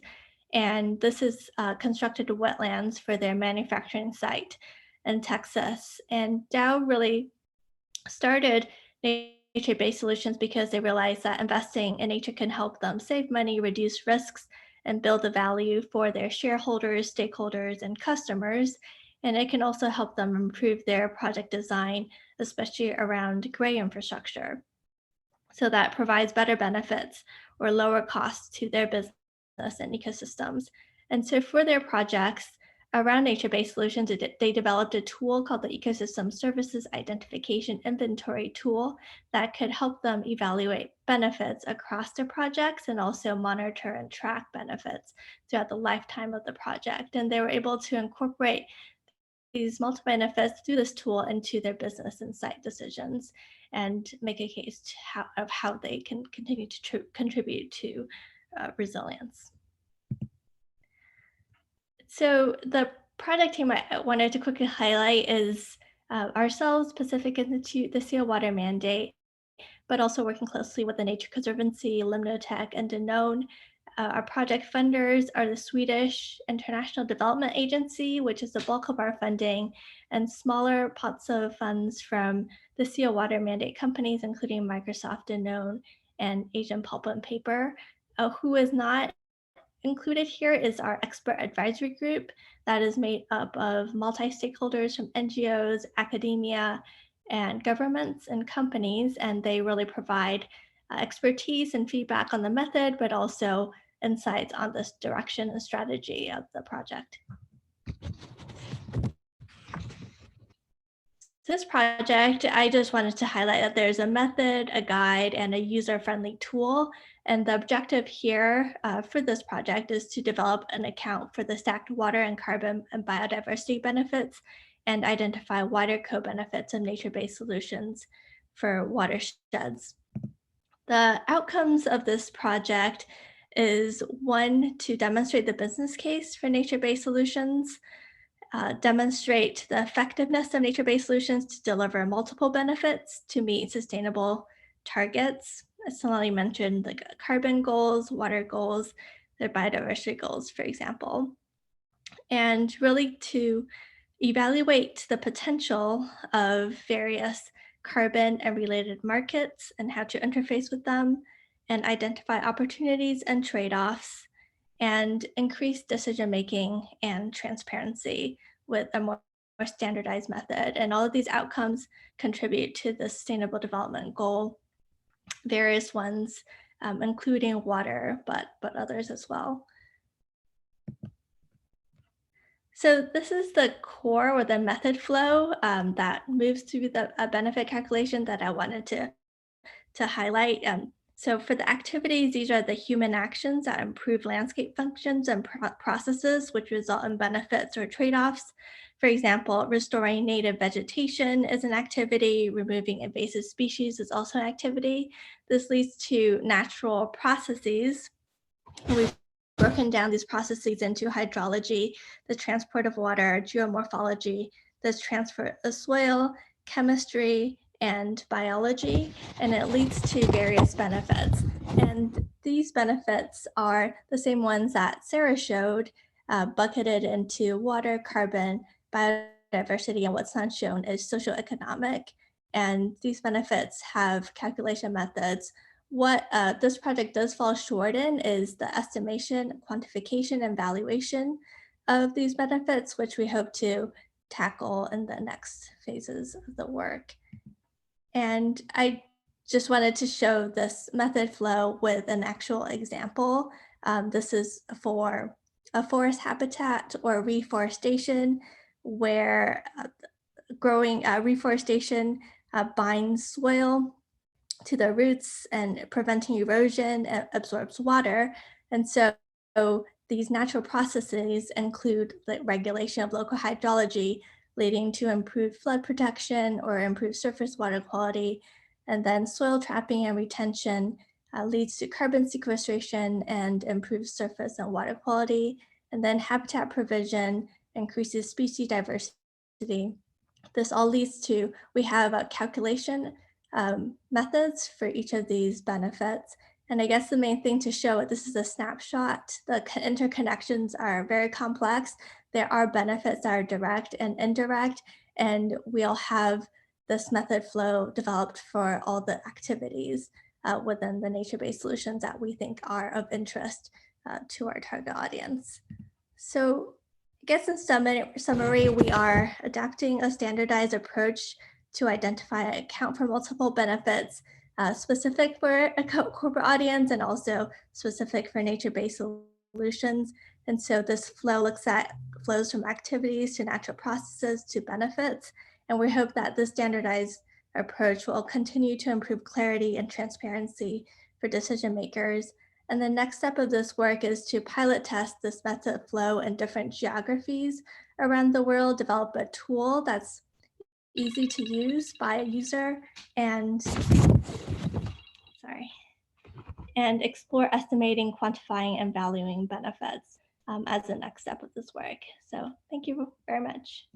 And I'm going to, I think the next, I'll continue sharing my screen. And I think the next part is recap and discussion. I'll hand this back to Sarah. Great, thank you so much. That was great. Great, thanks, Jen. And yeah, sorry, go ahead, Bob. Go ahead. You guys are amazing. You are on schedule to the minute, which is not an easy task for a team of 4 with interruptions and questions, but all good. I think very good session, and we now have plenty of time. And I'm going to lead off with just a quick observation. It's really exciting to me that Pacific Institute is so strongly engaged with the private sector because many of the decisions that are being made in the private sector are valuable as examples and lessons for where the public sector is going and vice versa. And this has been one of the strengths of the Sustainable Then Water Resources Roundtable, now Resilient Resources Roundtable. But in the couple decades, David's been doing this since he got kicked out of the White House. I don't know what happened there, David, you can explain, but David was in the White House a bit and he got this cranked up, and all through the years we've been working on this, the relationship between private sector players and public sector at all levels has been really valuable. So thank you for teeing it up that way. We've got tons of time. Sarah, would you like to go ahead and manage the Q&A from here? Sure. Yeah, I'd be happy to do that. And I also thought I'd just, as you all are thinking of your questions, maybe just recap kind of the major themes that I saw. Something that's been exciting about this webinar in particular for me is that a lot of this work spans different areas of the Institute. And so it's been our opportunity also to think about how multiple benefits plays a role in all of these different outcomes we're looking for. And so, I mean, the big themes that I've seen is sort of from what Morgan shared around building collaboration, particularly within public sector agencies and figuring out how to stack those incentives and kind of all collaborate for multiple benefits. And then also thinking about then sustainable landscapes and commercial properties, and how there's just such an opportunity there for maximizing investments, that if we're talking about, you know, replacement of turf on one property, if it's a commercial property that has 25 acres, that's a pretty big deal. And so just thinking through that. And then, yeah, and then finally on TN, thinking about how do we engage corporates and what are the benefits that they really need quantified in order to scale these investments, and particularly around water and carbon, and trying to figure out how to show that these integrated solutions are really powerful. So that's been, I think, exciting for us to also work on all these different outcomes and how multiple benefits can play a role in that. I wanted to maybe pose a question to everyone on the panel first, that Carol had put in the chat earlier, and I'm kind of paraphrasing this, but it really was around how to increase interest or political will in areas that may or may not have as much political will. And you know, we can show lots of examples of places where things are happening, but what are those drivers, and what's kind of the impetus for doing that? Might be curious to hear perspectives from the other co-hosts on here as well.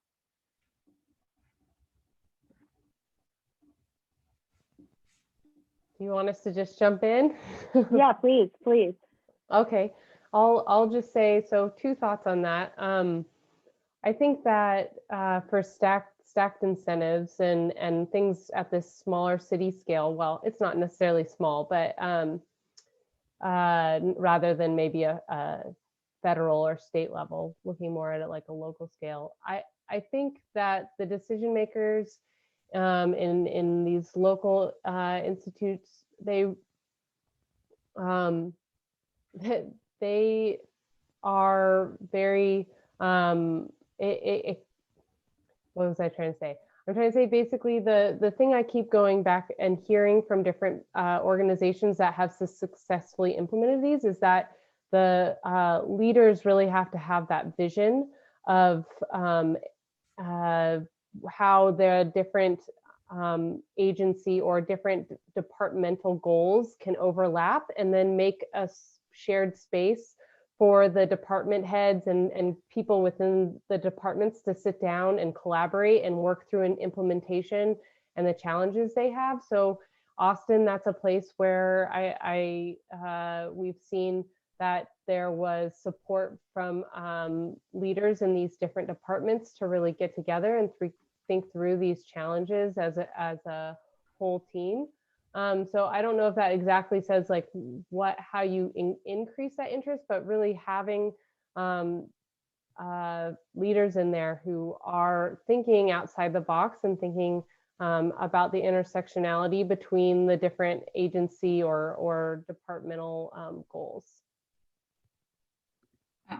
I'll just quickly jump in there. I think in addition to that, and I'm speaking from the experience with the business community, but I could see how this would apply anywhere, is speaking to their interests specifically. So it's largely communicating the value add in a way that appeals to policymakers. And if we're talking about political will, if we're talking about local community organizers, to what appeals to them, if we're talking about businesses, what appeals to them. And we know from past experience, especially from Sarah's work around stormwater capture, that there is, even just financially, there is a benefit here. And it's not kind of being framed in that way often we see. And so it's maybe just reframing and kind of appealing to things that people think are already important, but showing how this could contribute to that. Yes, and go ahead. Sorry. I was going to agree with everything that Morgan and Sonali said, and I think showing case studies and the interlinkages, how this is creating value, is really important, and also having tools, even though we do have these steps, but making it as accessible as possible, user-friendly tool, speaking to the right audience that show that the audience can compare between benefits, for example, a little easier, or at least if we're not comfortable quantifying that, at least providing the interconnections, but for different users to use.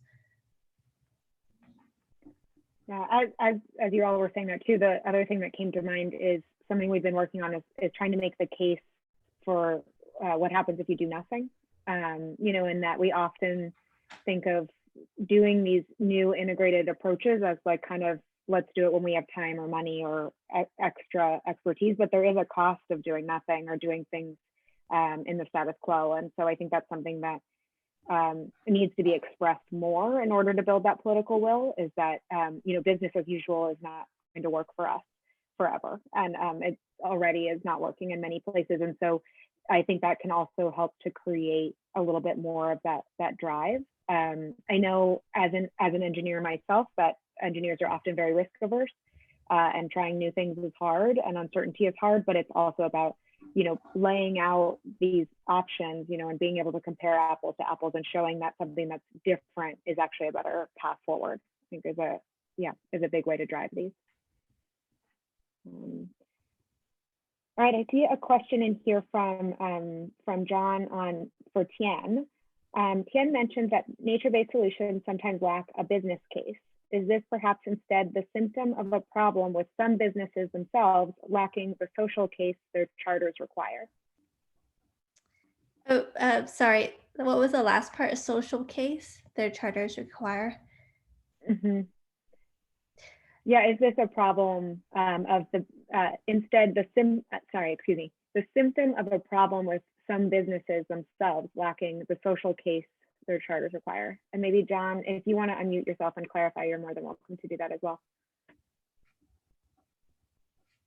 Or he adds, or social consciousness.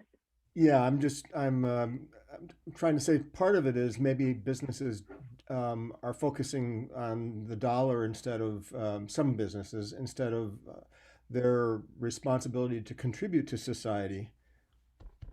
In which case they would more likely be interested in nature-based solutions. That's my thesis anyway. Mm-hmm.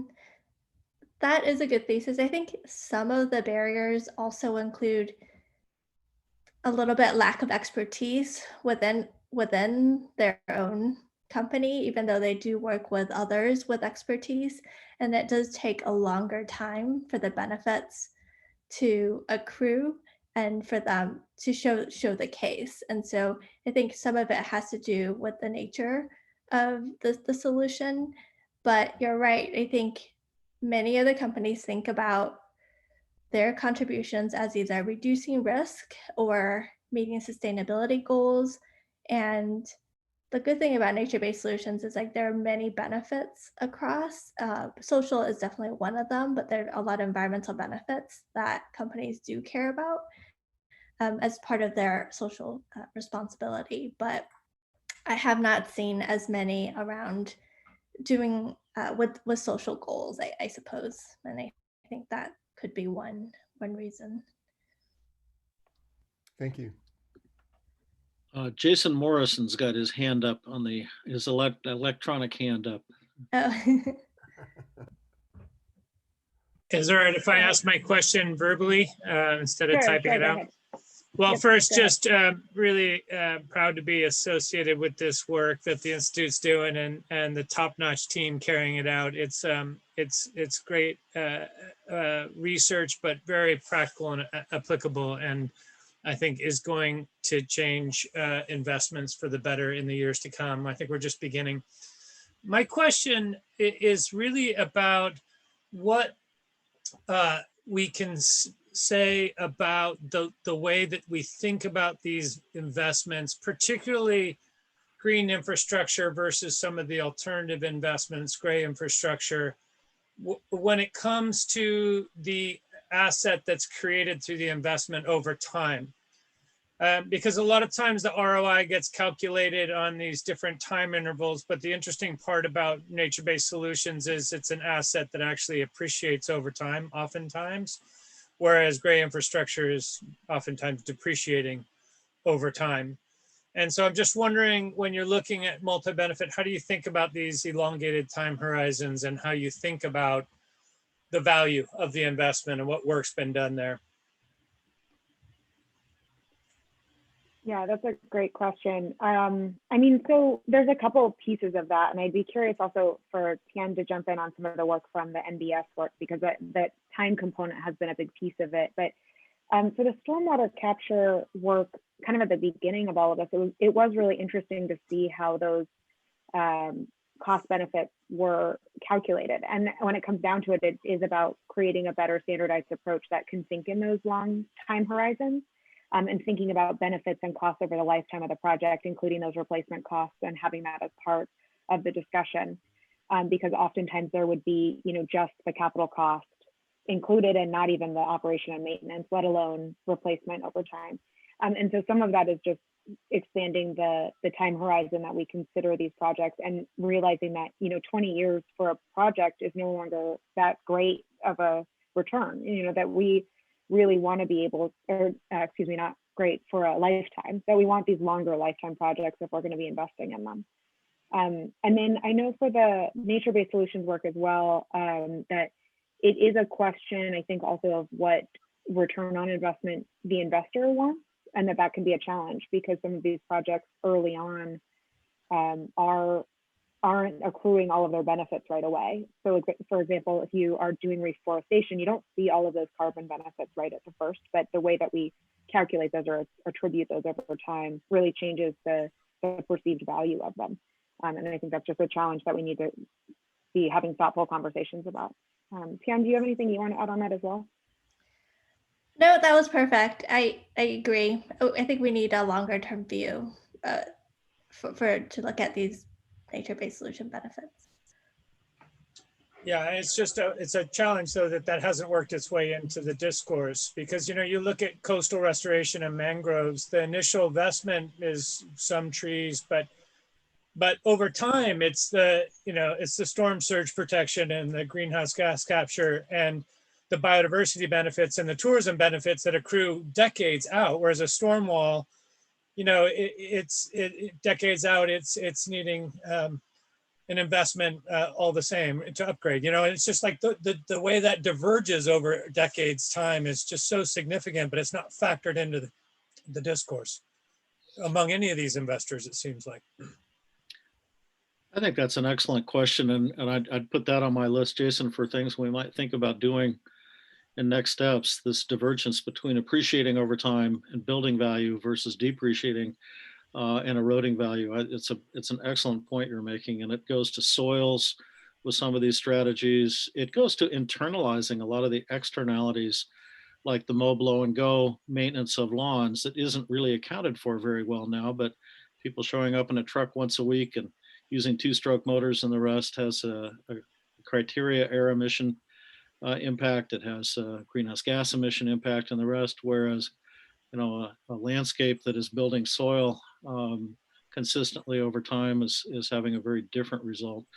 And we're just not counting a lot of that sort of thing. So I like your question. I think that might be a very fruitful avenue for follow-on work on this. Robert, I've got an anecdote. My wife was at the U.S. Embassy in Paris for 4 years, and we lived there. I flew in and out. And during that 4-year period, on one occasion only, did we ever hear a leaf blower blowing. And would you care to venture a guess on where it was? U.S. It was Embassy. only about a half a block from the Place de la Concorde, right in the center of Paris. And it was the grounds of the U.S. Embassy. Just to let everybody know, there's a cultural difference. And here in this embassy, we make a huge racket to move a few leaves out of the way. It was hilarious. I wish I'd caught it on film on my phone, including the soundtrack. Yeah, awareness, something that's moving me a lot about this, presenters, is your clarity. It's not just information.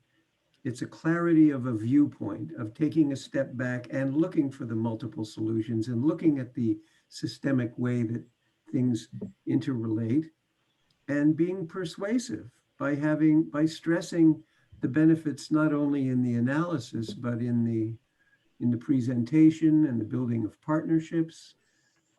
To clean up our mess doesn't have to be a sacrifice, and to refrain from making bigger messes in the future it's actually a very good idea, and you're presenting it very clearly. So thank you for that.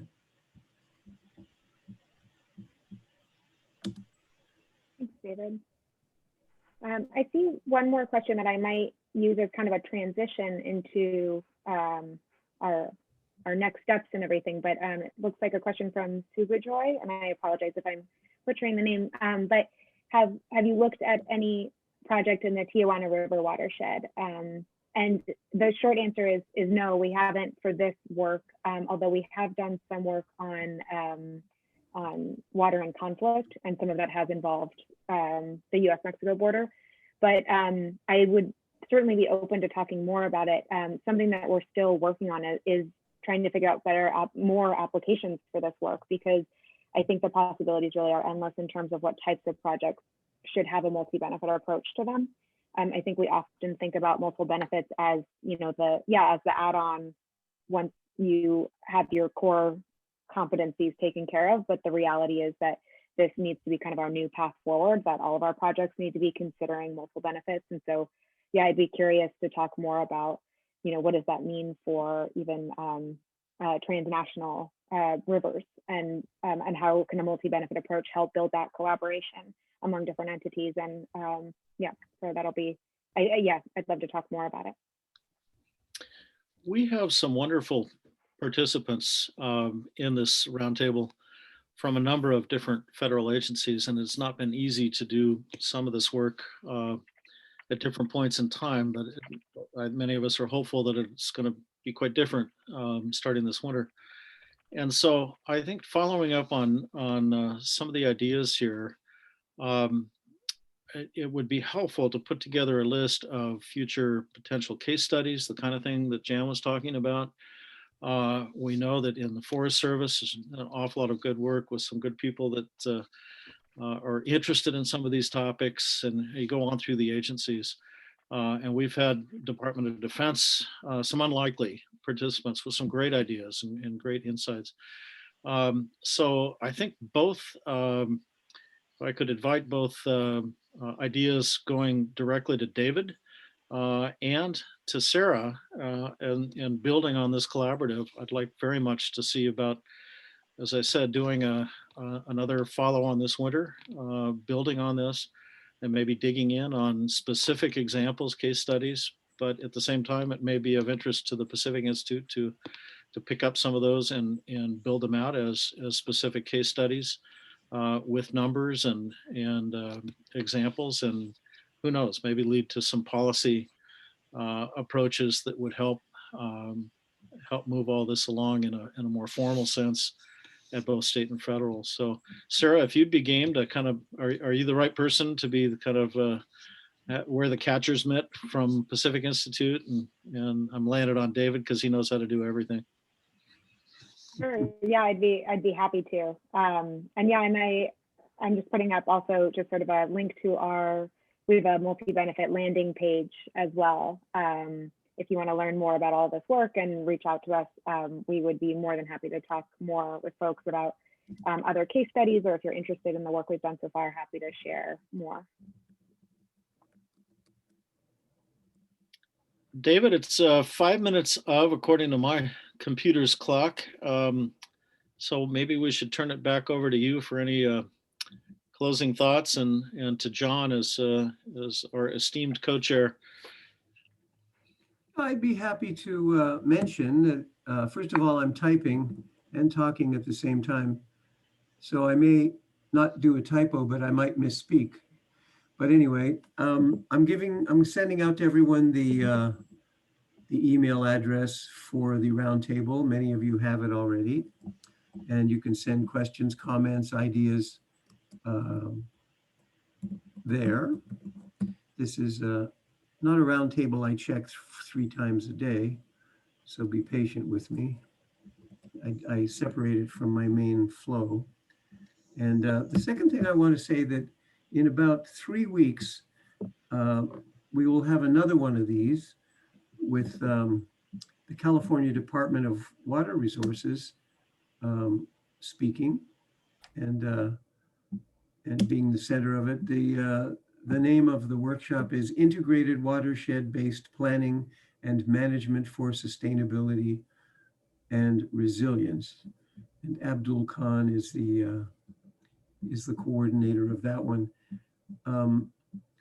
We always used to say in live meetings, it's less important to say it when we're all in Zoom.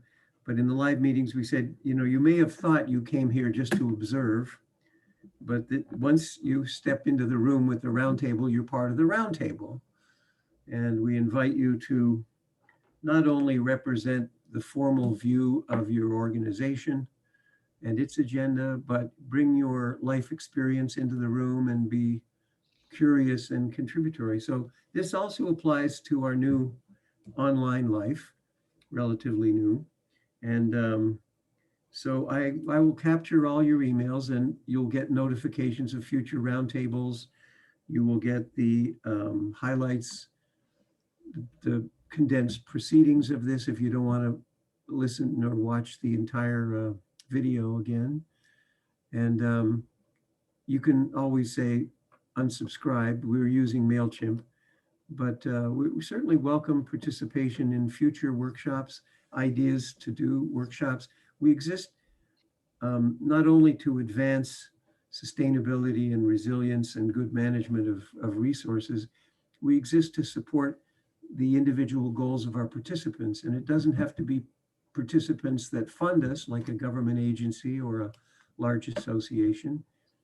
I would say that we've accomplished as much by the networking among participants who grabbed each other's email or started a chat and said, I'll check back with you later. It's led to collaborations. It's probably led to some people getting different jobs.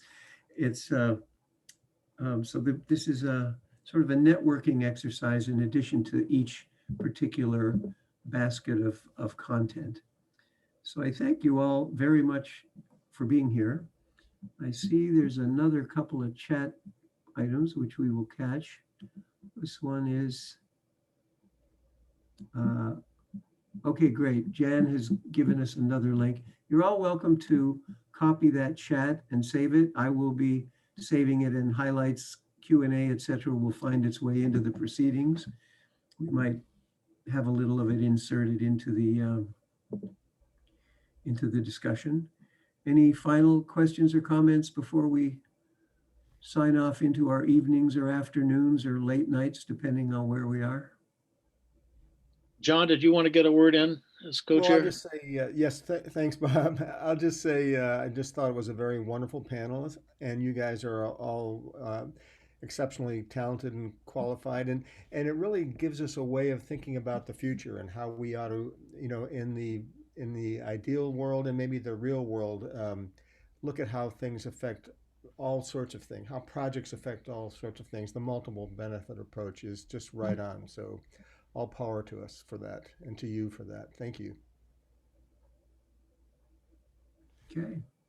Well, thank you, John. And thank you, Robert, our stalwart co-chairs.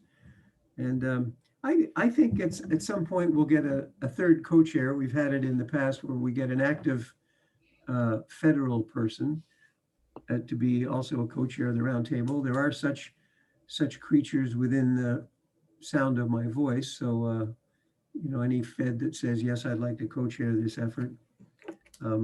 Sometime in the new year, February, March-ish, to be determined, we will have another workshop that will highlight federal initiatives that begin to bloom as the new senior people come in and the career people feel it's okay to use words like sustainability and resilience again.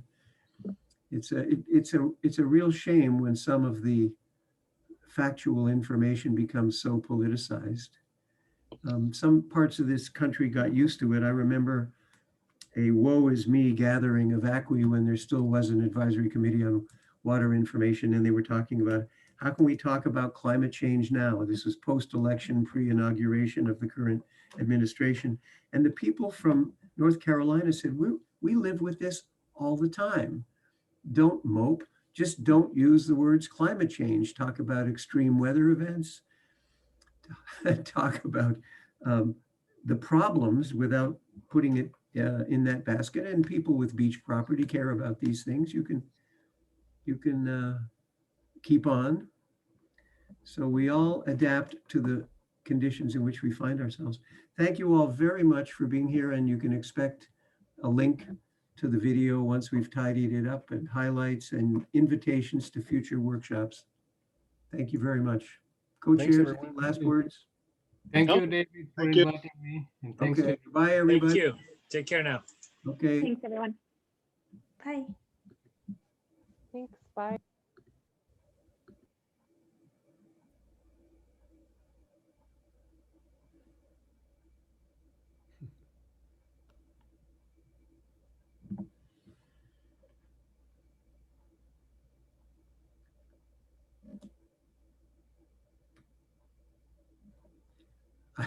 I'm not Rhonda, the you're in the dark. There you are. It got dark.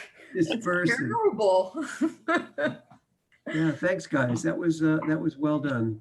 And I was very pleased. Yeah, yeah, they're very, very clear presenters, aren't they? they're very good. They really are good. Yeah. They do have a good sense of time, Yeah. don't they? I agree. That was really interesting and very, very clear, very understandable, but informative. Mhm. I would like to think in terms of probably February, March timeframe, in addition to the federal workshop, to do the follow-on workshop with this, or maybe it's the same thing. Maybe we somehow combine it. But thinking about how to help people in the various federal agencies use this kind of approach to further a whole string